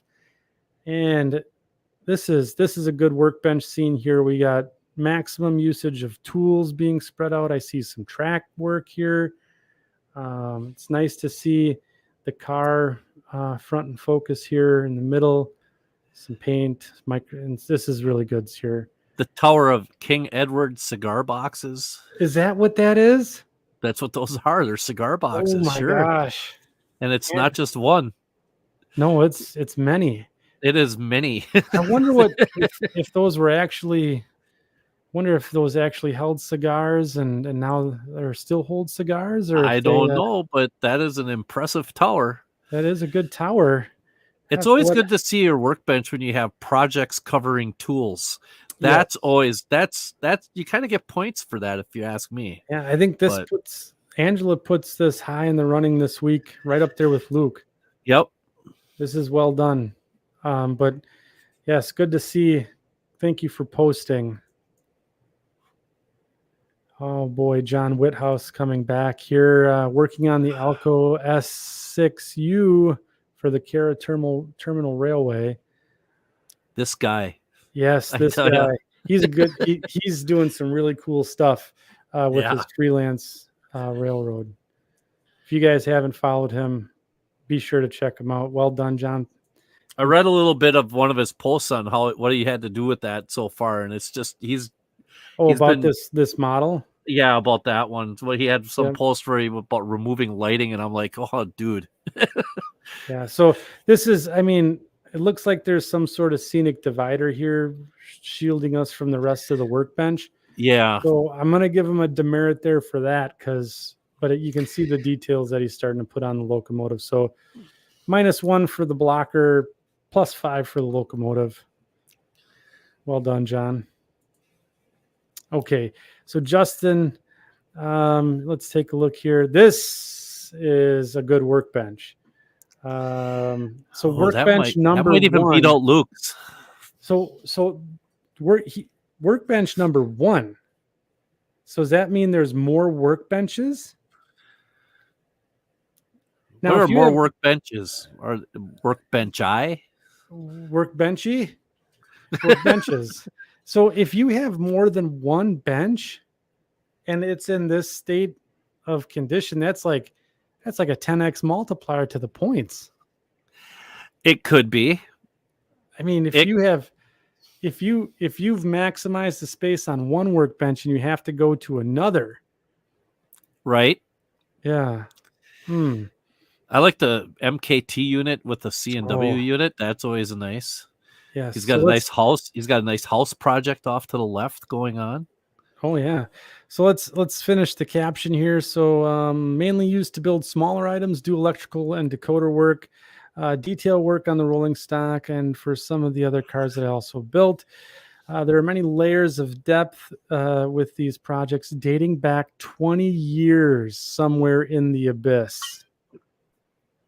The MKT GP38-2 has a Genesis motor and has been upgraded with and was previously detailed with most of the goodies.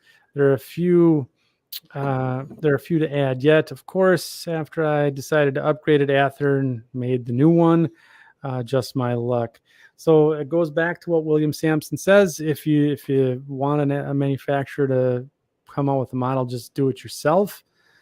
And then the C&W Alco is about to undergo the knife and have the lights and DCC installed along with other details.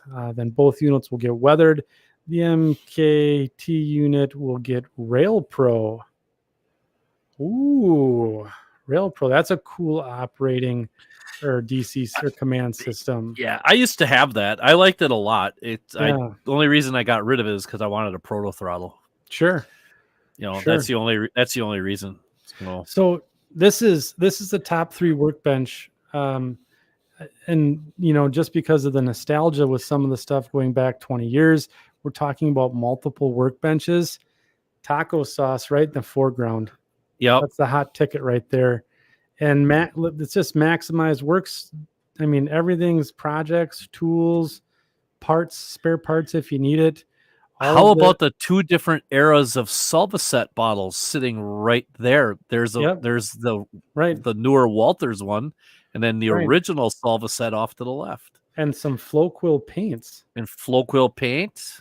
I mean, that's up there. That's a throwback. Soldering iron, I thought I saw on there too. That's off to the left. Yep, that's off to the left. Kapton tape. Easy for me to say. JB Weld, staple of any workbench, or mechanics toolbox. So yeah, this is good stuff, Justin. Thanks for sharing, and keep up the good work on the locomotives there. Looking forward to see them up and running. Need a demo. Thank you for coming, Boomer. That appreciate it. Boomer's got to run, so appreciate it. Appreciate you coming out there, Boomer. Thank you very much. Oh, and here it is, just like that, on cue. Workbench number 2, used for larger projects, and also the same smaller projects as the upstairs workbench. Just updated the workbench that will eventually be the workbench that he has. There's still a ton of space to be utilized here, but the projects are starting to stack up on this one as well. This is fantastic. Justin, you have 2 workbenches. You get bonus points for the Milwaukee Road units there, I think. Oh, I'd say so. Always. C&W covered hopper up front here. That looks good. Got our tasty beverage here. And we got some Vallejo washes. Might spice up. I think that might be some taco sauce in the back here hidden.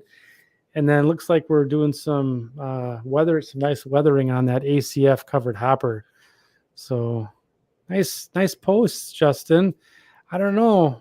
Giving Luke a run for his money this week. It's between you, Luke, and Angela so far. Graham Stockfield working on some Sioux XDSS and A 50-foot box cars. That looks good. And hey, bonus points here for having the podcast in the background. That's going to get you into the top 10 for sure. Looks like he's hard at work while he's listening. So the cars are starting to turn out good. I like that you masked off the roofs there. That's tonight's podcast. That is tonight's podcast. Huh. We don't close the doors on what's on your workbench until I go to the last post. I mean, I always see it come up, a bunch of people, posting stuff as we're carrying on here. David Winter, ESU decoder and speaker keep alive installation. Oh my gosh. Wait a minute. Is that going into an RDC or something? Well, here's the shell looks like up here. What is that? Is that a doodle bug? A doodle bug? Question mark? David? We're going to need some clarification there. Because I know the line that David's modeling, or at least I think what he's modeling, is a C&W and Fond du Lac. And I know they had a few of them kind of hang out around there and go up the marsh line and all that good stuff. So, Graham, don't worry about it.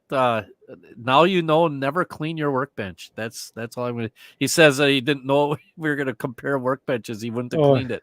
Oh yeah. That's kind of the shtick here, Graham. We just, I'll be first to admit my workbench is a disaster.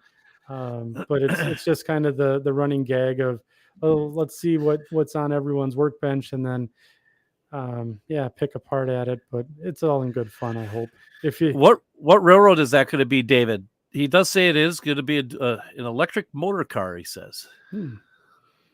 Taco sauce here in the background. I'd love to see this running.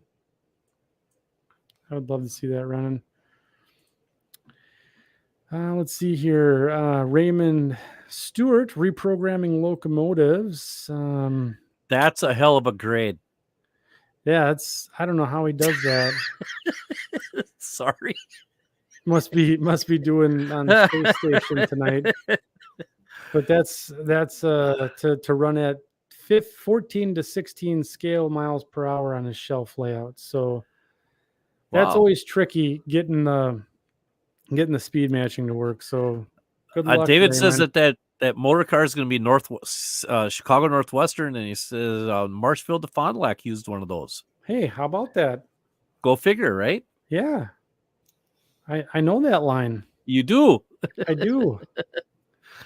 Mike Slater, he's working on a Lines West O-scale Thrall caboose kit tonight with his Kit Bash GP20 using a Lines West conversion kit, setting up to run on 3-rail O-scale track.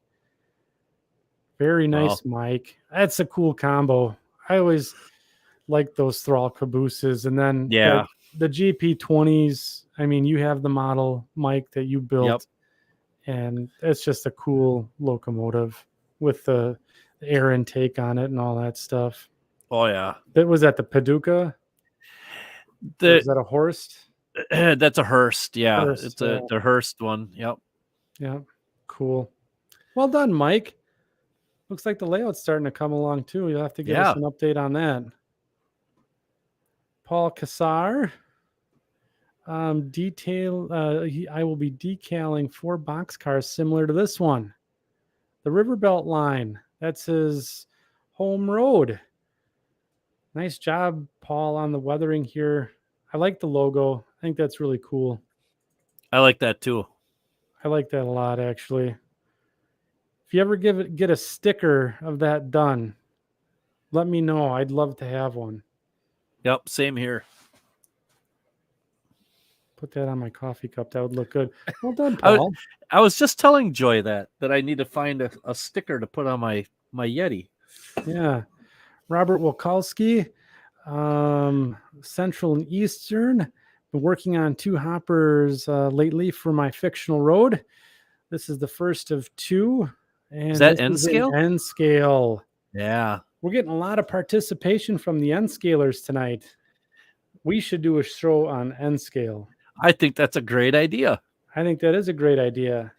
I like the way he did his side panels. Those look really, really nice. We get a lot of cars in Manitowoc, and I know Justin and some of the other guys that are actual railroaders on here that'll attest to the fact that a lot of the cars look like that.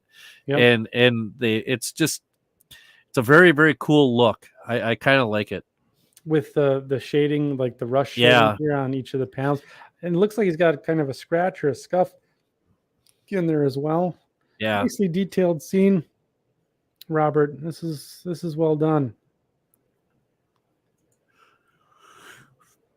And there's the other one. A little different pattern. Well, he's got a little more graffiti on that one. Got some graffiti on that. That looks cool. You're going to have to tell us, Robert, how you did that at N scale. Really small spray can. Get out of here with that. All right. Let's see here. So you said you wanted to see what's on the other side of the workbench. Feast your eyes on this. We asked John for it, and he paid us out. This is a workbench. Yeah.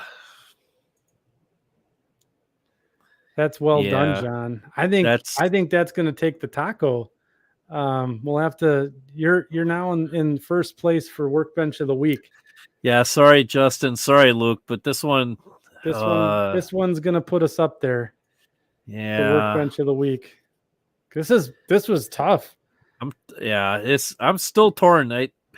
Graham's coming back here with his workbench entry. He's gotten a lot of nice hardware over here. Computer stuff right there. That's always nice to have that real close by. And then looks like he's got quite a few kits set up here ready to work. But I think John's got the edge tonight. Let's see here. So we'll just do a quick search for what's on your workbench. Popular posts. Alex Mantle tonight. He's working on a kit bash for Cohen and Sons Furniture for his HO scale Chicago, Denver, and Northern, installing a view block inside of the building tonight, and then need to finish the back of the building. This is a City Classics kit and a Walthers kit combined. That's cool. That is neat. I like to see how that done and how that kind of butts up against the wall there. That'll be cool to see. If you're going to do any, I wonder if it's going to be rail served or not. Let me see if I can figure out here some more pictures of it. Look at this. That's nice. Wow. Good detail there. His workbench is very tidy. I've noticed there's a lot of labeling here on the background. Yeah. It's very, very well organized. It's got a comic here. This is cool. Yeah, that's good. I like the comic there. Okay. Let's take a look here. Let's see. Jeff Kaler tonight. What's on your workbench? Building track and working on the Helix. Thanks for rocking the BN shirt, Jeff. No problem.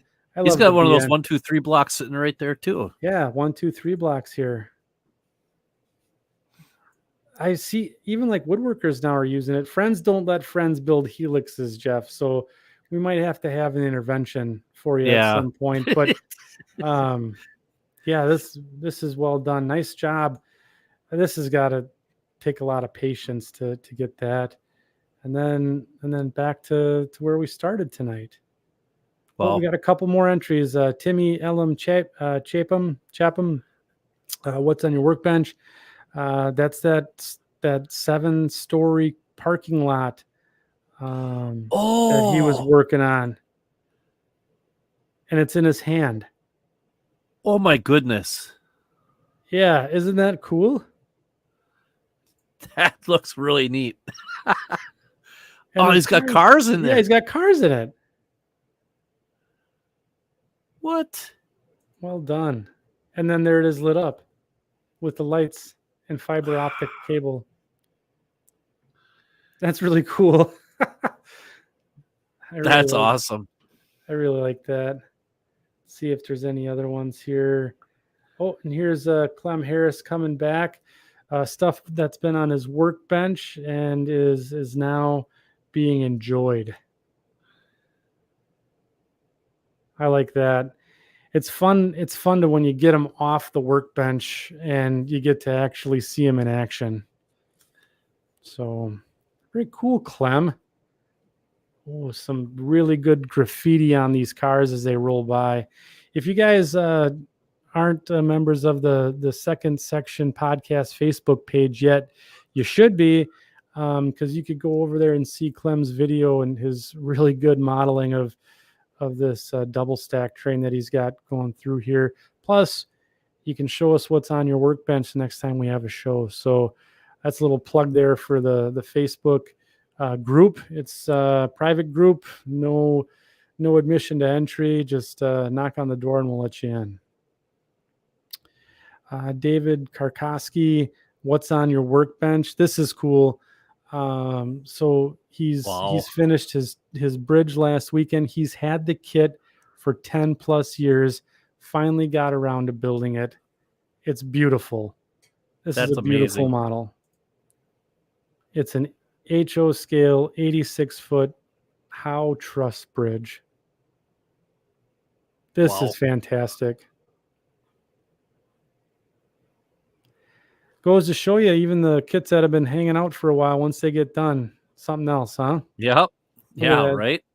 Some really good weathering and some great detail here. He's got like the bolt heads for the truss work, all of that stuff in there. Great job, David. Thank you for sharing. It's really cool. And I think that's going to do it tonight for what's on the workbench. Oh, Joe DeLuso. He sneaks one in 2 hours ago. Tank car project on hold with the new Procore decals to be ordered. And then David again here coming back. What's on your workbench? Getting some stuff ready for the group project at Napham. Nice. Just take a quick peek here. I think that's going to round it out tonight for what's on the workbench. So I just want to thank the section crew for sharing your work and letting us have a little bit of fun talking about the workbenches. And It's really good. It's really good stuff from the crew here. It's good to see that you guys are out there modeling and enjoying the hobby as well. So, Cripes, we're 2 hours into it. Just got through what's on your workbench. It's time for the main event. The topic of discussion this evening is backdrops, and all different kinds of backdrops, painted backdrops, no backdrops, photo backdrops. We can talk about those this evening, and I'm going to try and do a live demo at my own peril this evening to talk about, show you how I do some of my backdrop work. So, Mike, what do you got? Well, I'm in the process of trying to figure out exactly what I'm going to do with my backdrop. Okay. So last fall, I believe it was last fall, like early fall, I went out and I took a bunch of photos and thinking I was going to, it's really hard to try to find places to take pictures where you don't have like cell phone towers, and because I modeled the 80s, none of those things existed. And then if you do have like high tension power lines around, the more modern towers are, they're not what we had in the 80s. So I went around and I just took some kind of generic photos of locations. Yeah. And I'm in the process of, I had some proofs made. Yeah. Those look good. But I have them of two different sizes. And Bob Frischella made these for me. Sorry if I'm away from the mic, but Bob Frischella made these for me. Yeah. And the reason we're doing this is to try to see which is going to look best up against am I going here? Up against the layout.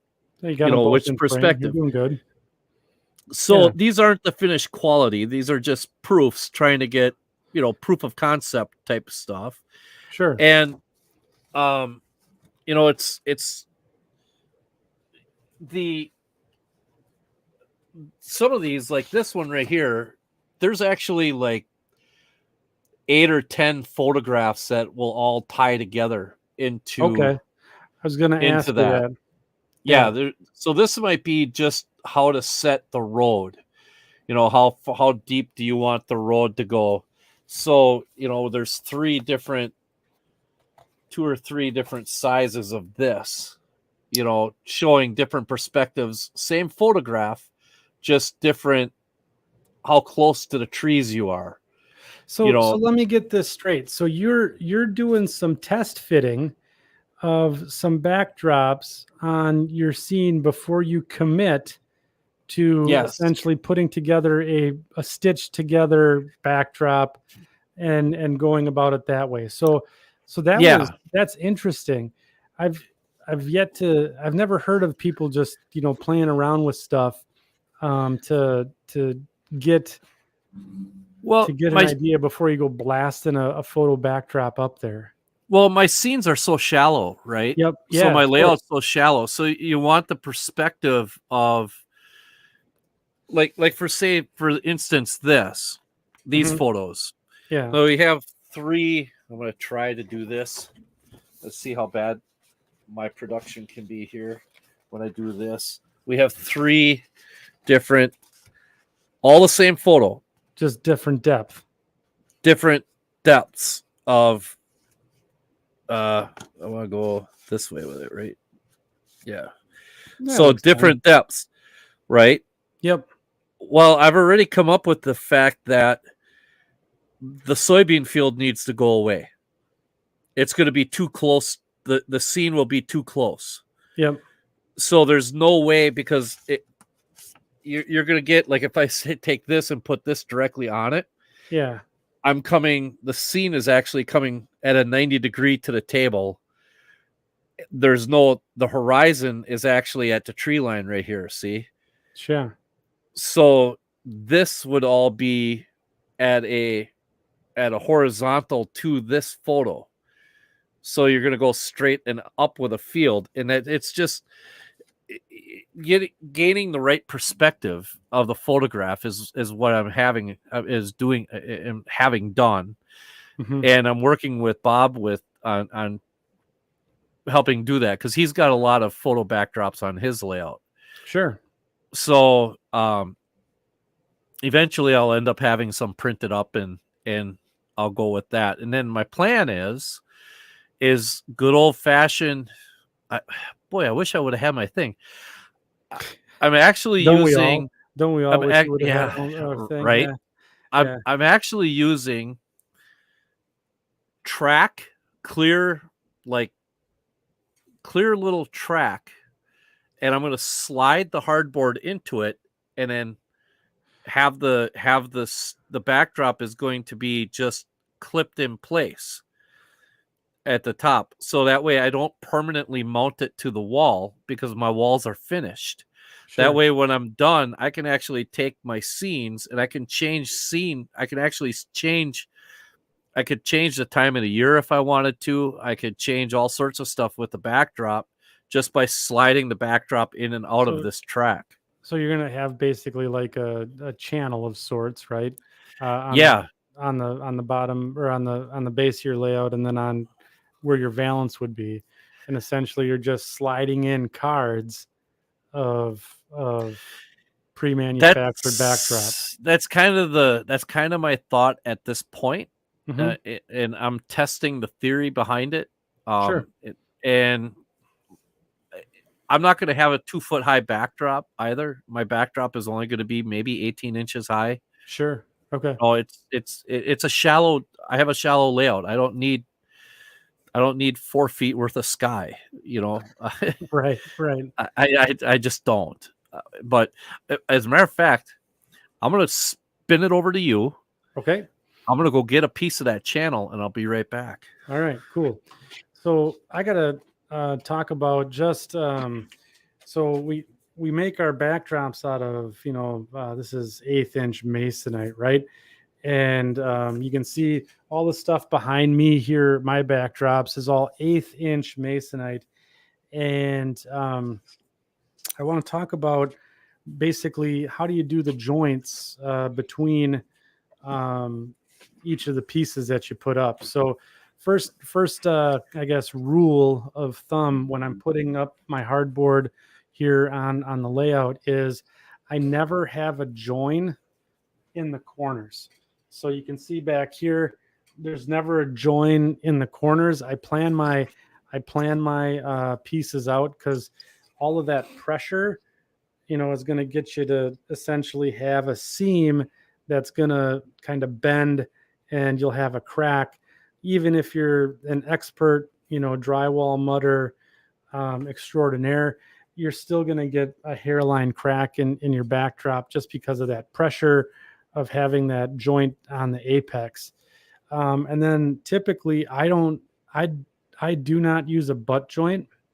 So like this is a butt joint here where you have your wood cut to a 90-degree angle like this. And then 2 90s come up together and you essentially tack it to a stud, somewhere behind your backdrop. I actually put a bevel. So I'll do a bevel on the hardboard, and it will sit on top of each other like that. So I use my table saw, and you can see there the bevel essentially creating like a lap type joint. Some people may call it a scarf joint. I use the scarf joint to reduce the pressure and also hide the seam, and it reduces my amount of taping and mudding that I have to do because I made the mistake of putting in this back corner one of those joints, and I ended up having to do 3-4 applications of drywall mud to get it to look right. And it's a real, well, let's just put it this way. It was a real pain in the what to get that all, and it made a horrible mess with the drywall mud. So I use. Do you find yourself chasing your tail with that, with those butt joints and stuff like that, trying to get that mud, Yep. And so even if you use like the real thin drywall tape, the seam still can crack through, and it's a pain in the neck. So these lap joints or these scarf type joints seem to work well, and they don't require a ton of mud to cover them up. So you can even just use like a wood putty, and it's essentially seamless. And you'll see that I do that on my fascia too. I do those types of joints. That way I don't have them peeling out or anything like that. Nice strong joint, because it's made out of the same material. So keep it the same way. So little woodworker's tip there to use some sort of a bevel while putting your two pieces of dry or of your hardboard together. What thickness hardboard are you using? I use 1/8 inch. 1/8. Well, that's pretty pliable, isn't it? It's pretty good. I can turn it into a 12-inch radius if I have to, and I can just use so all of my fascia and my backdrops, they're all pinned in with just 5/8 inch brads from a nail gun. That's how I put it all in. So I don't use screws if I can help it, just to essentially hide the holes, and it's less that you have to clean up in mud. So yeah, that's cool. Yeah. So here's that channel. Okay. Just drop my other prop here. Hang on a sec. I'm going to put you on the big screen. So it's like a J channel then. Just a piece of clear J channel. And then the drywall will slide right into that. And then I can just tack that right straight down along the back side of the layout board. I can just tack it right straight down into through the base and just kind of go from there. That's it. And then you could slide your hardboard in and out of it. And this is a little wider. I think this is set up for 1/4 inch or whatever, but that's pretty cool. It'll work. So that'll be really, really good. And it's bendy. Yeah. Is it bendy so it can go on a corner? It can, you can bend it. You can get it around and shape it for a corner, all sorts of stuff. So that's kind of awesome. Yeah.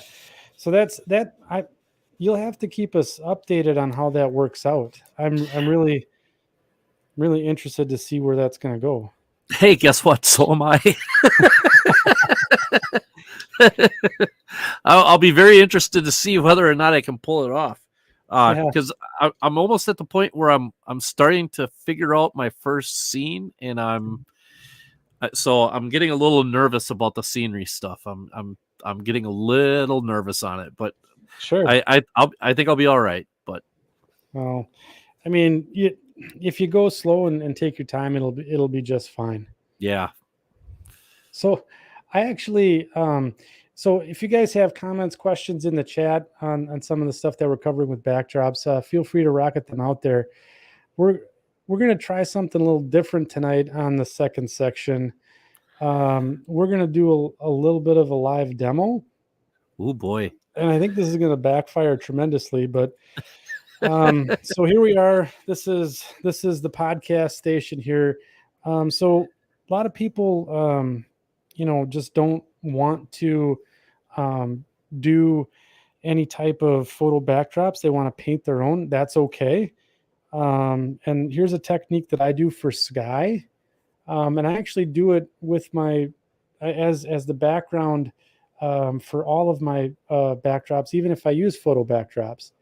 And the reason I do it this way, and I just got a piece of hardboard primed up with some spray paint. I'm sure this won't work worth a darn, and then just some acrylic white paint, and I just blob it on here. And what I'm going to do is, it's called a wet blending technique, popular, from the old Bob Ross days, right?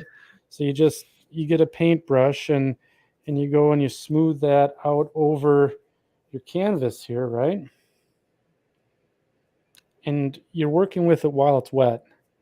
So you're going to, and don't worry about the paint on the workbench here. Those will be battle scars for the next what's on your workbench. And I actually use like a ceiling flat latex paint. Okay. To do this part, I don't actually use fancy acrylic stuff. This is just for the demonstration. And yes, Mike Slater, happy little clouds and trees, right?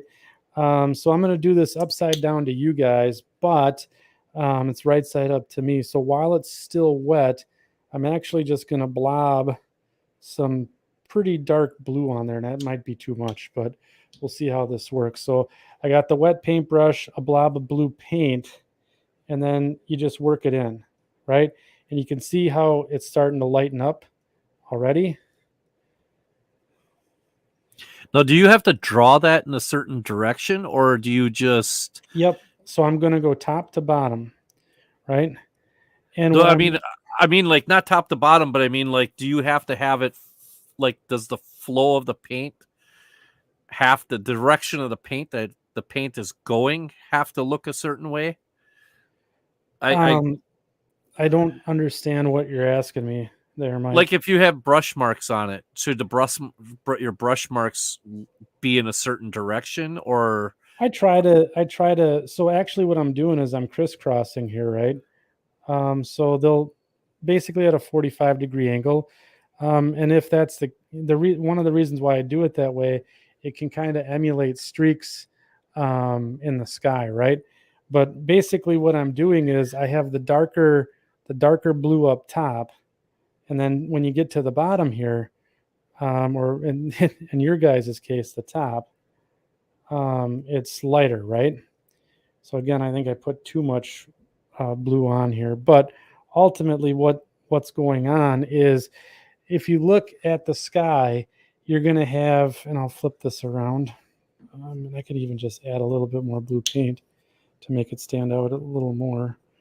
But if you look at the sky, it's really vivid blue at the zenith or up in the sky. But when you get closer to the horizon, it gets lighter, and it's not the same color.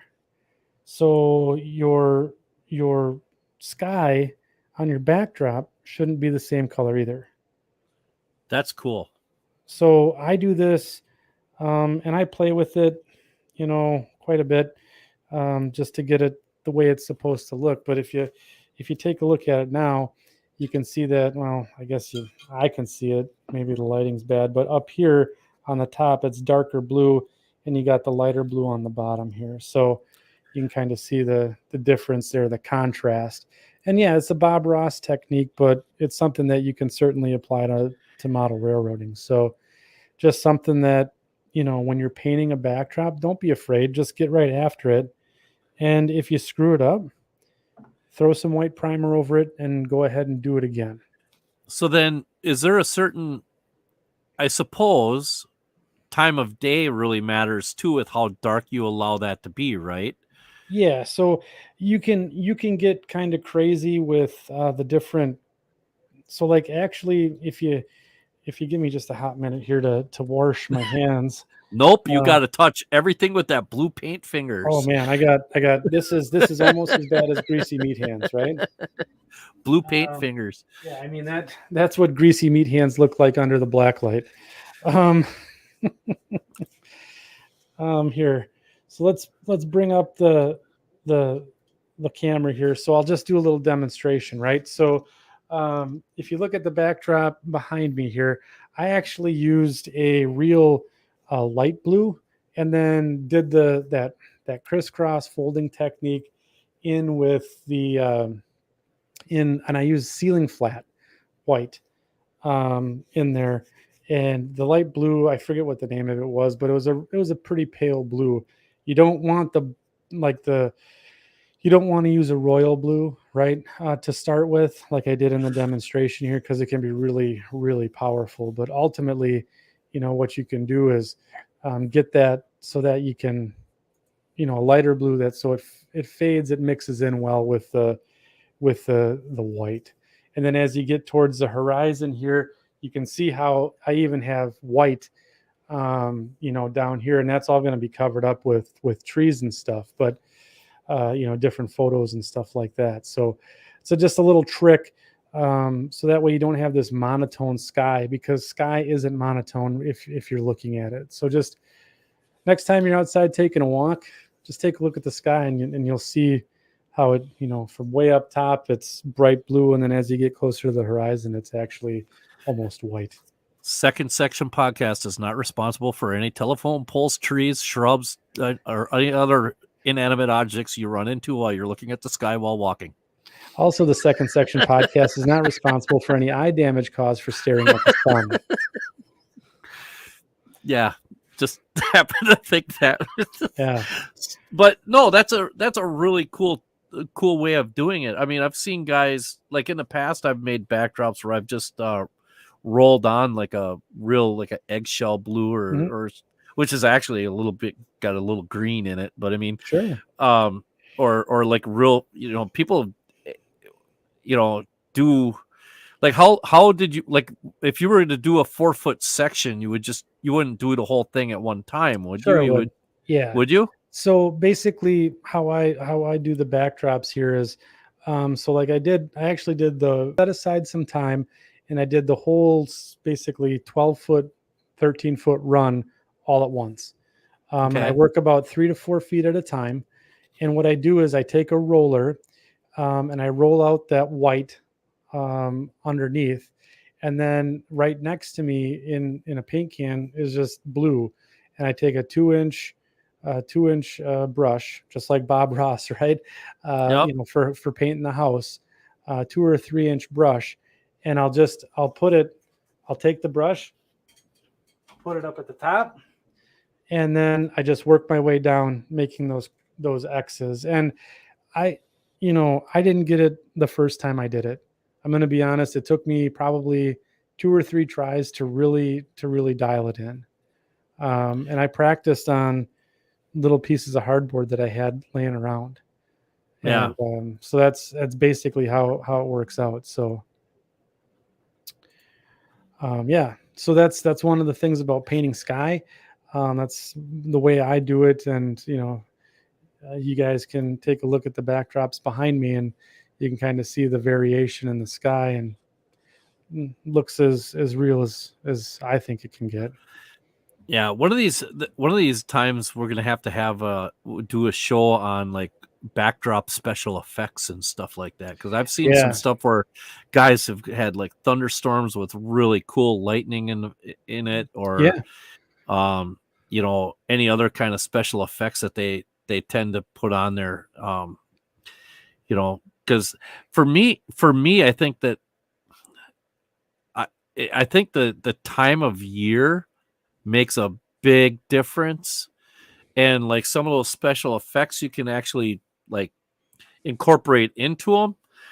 But yeah, I think if you do it too much, it kind of makes it a little not look as so good. I think it's got to be done the right way. I guess is kind of the way I'm seeing it.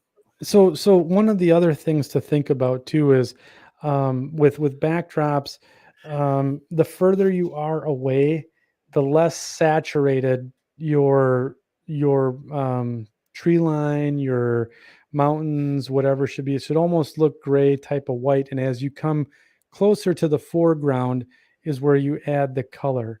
Gotcha. And the vibration, or the vibrance, right? Vibration. Oh, that's but so one of the things, again, just kind of straying away from painting or from photo backdrops, if you don't want to mess around with all of that, and if you want to do like just a real basic backdrop, if you can make little templates. I'm going to steal the wheel again here, Mike, if you don't mind. No, go ahead. So you can make little templates. So this is a tree line that I cut out, and I used a Cheerios box. Okay, but I took a picture of some trees, some pine trees, and then I essentially just cut out the tree tops themselves, the tree line tops, right? And then what I do is I put some double-sided tape on the back, but I left the covering on the adhesive on the back. So basically, I'm creating a little spacer so this thing doesn't lay flat up against the backdrop. And then I either take an airbrush or rattle can spray paint, and I'll just lightly spray over the top of the template that I have here, and you get a nice little tree line, just real simply using a cardboard cutout and some spray paint or using your airbrush. I made different ones here. This one's actually made out of construction paper, and you can see how I used lighter green. This is to simulate um, the depth or going away, the distance away from you. And then you can even make these things out of like foam board too, right? So if you want to do like a hillside far away, you just cut this out of foam board, lay it up against there, and paint away. Then you fill in underneath then? Yeah. So essentially what you can do is, so let's say this was the far away one, right? And maybe you have that medium to low on the horizon. You use like a grayish type of green, and then you come in and you layer it over the top with maybe sprinkle in a middle tier with some sort of variation to the tree line on top of it here. And then have that be a darker green, and then come in and lay over the top of that with your big high relief detail real close with a vibrant dark green. So Gotcha. that way, so you can see, you can start to just with paint and some different types of templates here, you can really add some depth to your backdrops just by mixing up the colors and then mixing up the patterns that you use to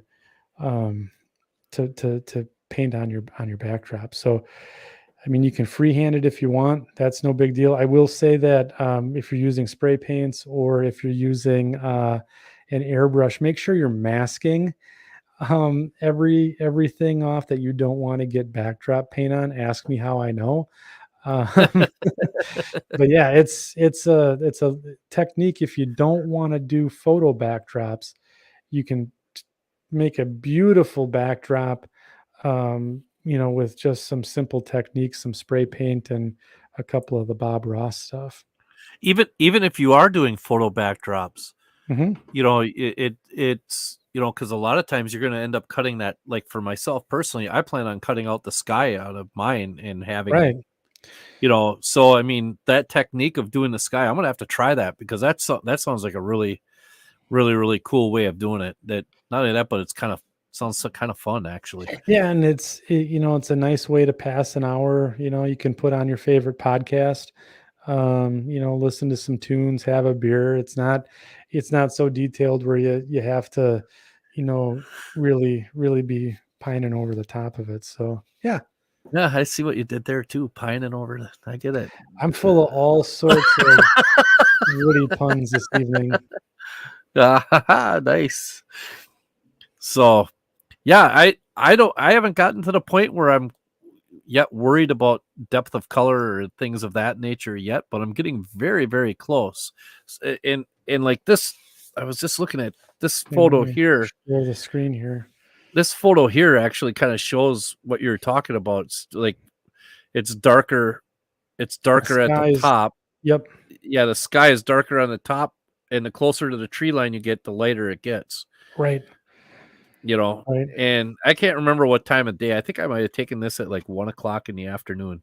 Mm-hmm. So I mean, it was truly a a cloudless day actually. So believe it or not, it's just rare around here. Right.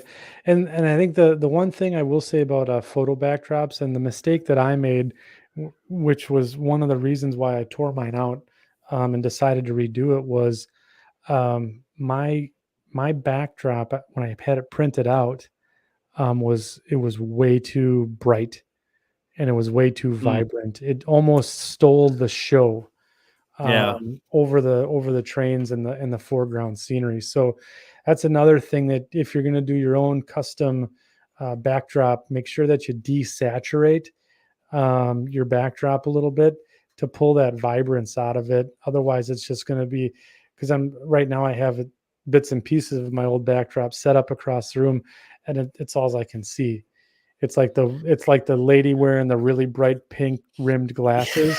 You don't see anything on her face except for those glasses. Well, that's right. what you have going on here with the backdrop if it's really bright and vibrant. Yeah. That's cool. Yeah. That's very, very cool.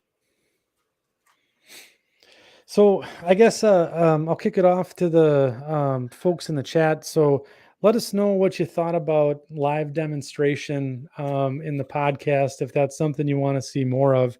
I know it was kind of almost a train wreck. Nothing there. Okay. Nope, nothing. It was almost a bit of a train wreck. But let us know how we did there. If you want to see more live demos, more how-tos, that type of stuff, Mike and I will certainly,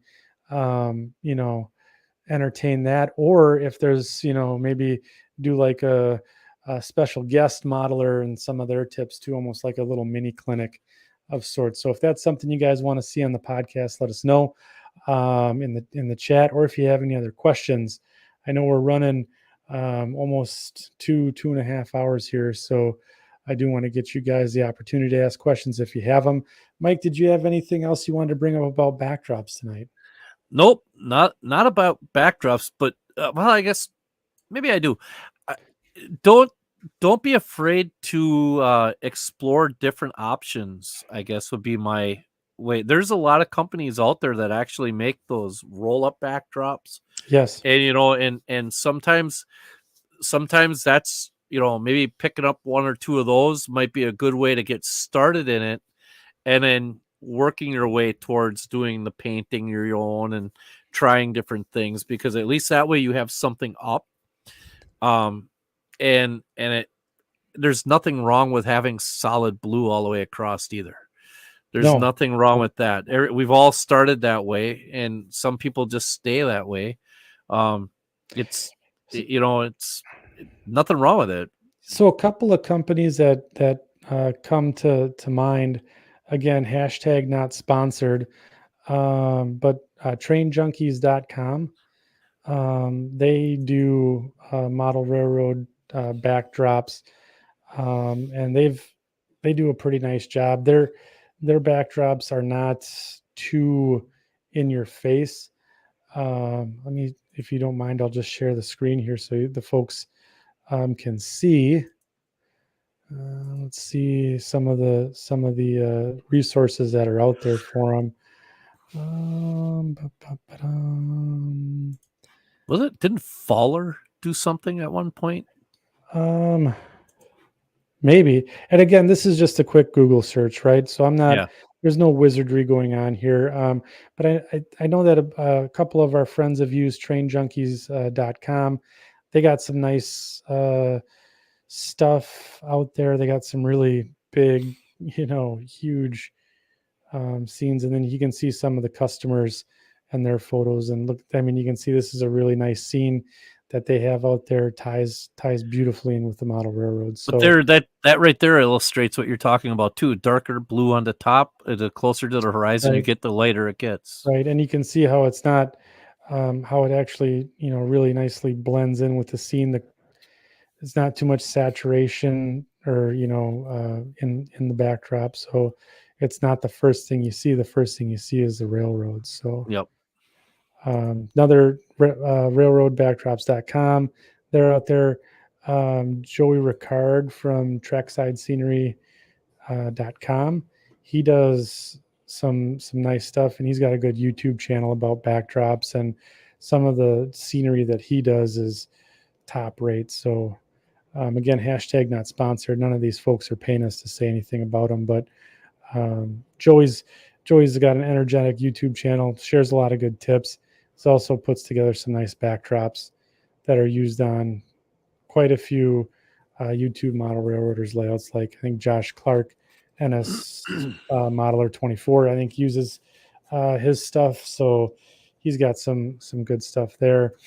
Let's see, Scenic King, they do stuff, and then you can just basically you can do like I did mine on Photoshop and then took it to a local printer to have mine done. So lots of different opportunities for you to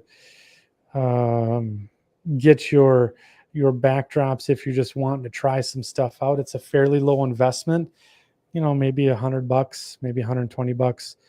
Get you a nice 8-foot section of backdrops. That's two Genesis box cars, half a locomotive, but you get a really good looking backdrop in the background. So nice.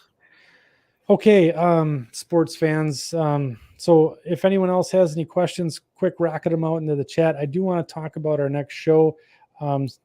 Date to be determined yet. I talked about it early in the show, but for the folks that got here late, we are Mike and I are going to be doing a broken rail segment here, and it's going to be talking about contest modeling.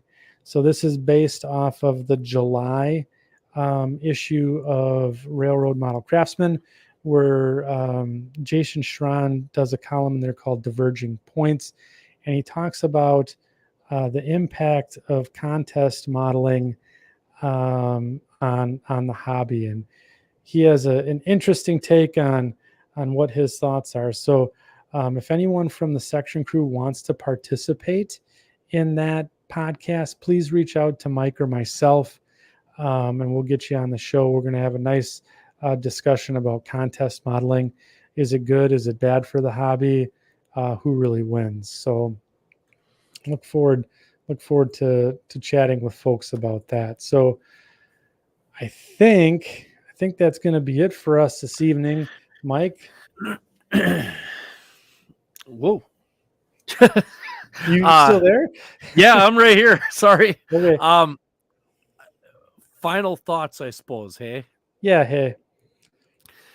Well, I don't have anything really to say about backdrops, but I do want to say one thing that we haven't touched on yet. Okay. This is a little somber thing. Last week, the model railroad industry lost a pretty big giant in the industry. Craig Biscayr passed away unexpectedly. Anybody that's ever talked to him or anything like that, he was a super nice guy, really, really, really good modeler. Did a lot and was always willing to talk with people. And, it's just kind of a big loss in the industry and just the model railroad community as a whole. And, Craig, if you're out there and you can hear us, thank you for everything, man. That's it. Yeah. And it should be noted that Craig was a old school model railroad podcaster. He was with Tim, I believe it's Tim Harrison, over at the Model Railcast. He was a big influence there. I got to talk to him a handful of times online. I never got to meet him in person, unfortunately. But yeah, same here. from what we did talk about, he was always inspirational. He had what was it, the 10 Commandments of model railroad yard design, which I think is still out on the internet to this day, and is pretty much the gold standard in terms of how to build a railroad yard for your model railroad, and also how to operate it. So Tim was a fantastic operator, contributor to the community, and he will certainly be missed. Yeah, the thing I remember about Craig was the fact that he started the dead rail movement. He was big into dead rail. It was crazy. I just remember the one video of watching him with the thing, and he had that steam engine almost fall right off the top of the table. It wasn't even on tracks. He was just running it across the table, and it almost fell right off. And he had to go catch it quick. It was just funny, but yeah, huge loss in the community, and really unexpected. So it was, like I said, thank you, Craig, for everything that you've ever done. Appreciate it. Yeah. You will be sorely missed. So I think on that note, we're going to tie up for tonight. I do want to thank everyone in the chat tonight. Both Mike and I cannot believe the support that we get. I mean, we carry on for a long time, and you guys hang with us almost till the very end. So I want to thank everyone for participating on What's on Your Workbench. And it's some fantastic modeling going on there. Truly appreciate that. Again, check out the Facebook page if you want to join in on the community. Again, easy to join, fun to post, a lot of good modelers there helping people answer questions, stuff like that. And of course, if you're catching this on the audio replay, don't be afraid to come join the live stream. It's been looks like it was a lot of fun tonight again. So yeah.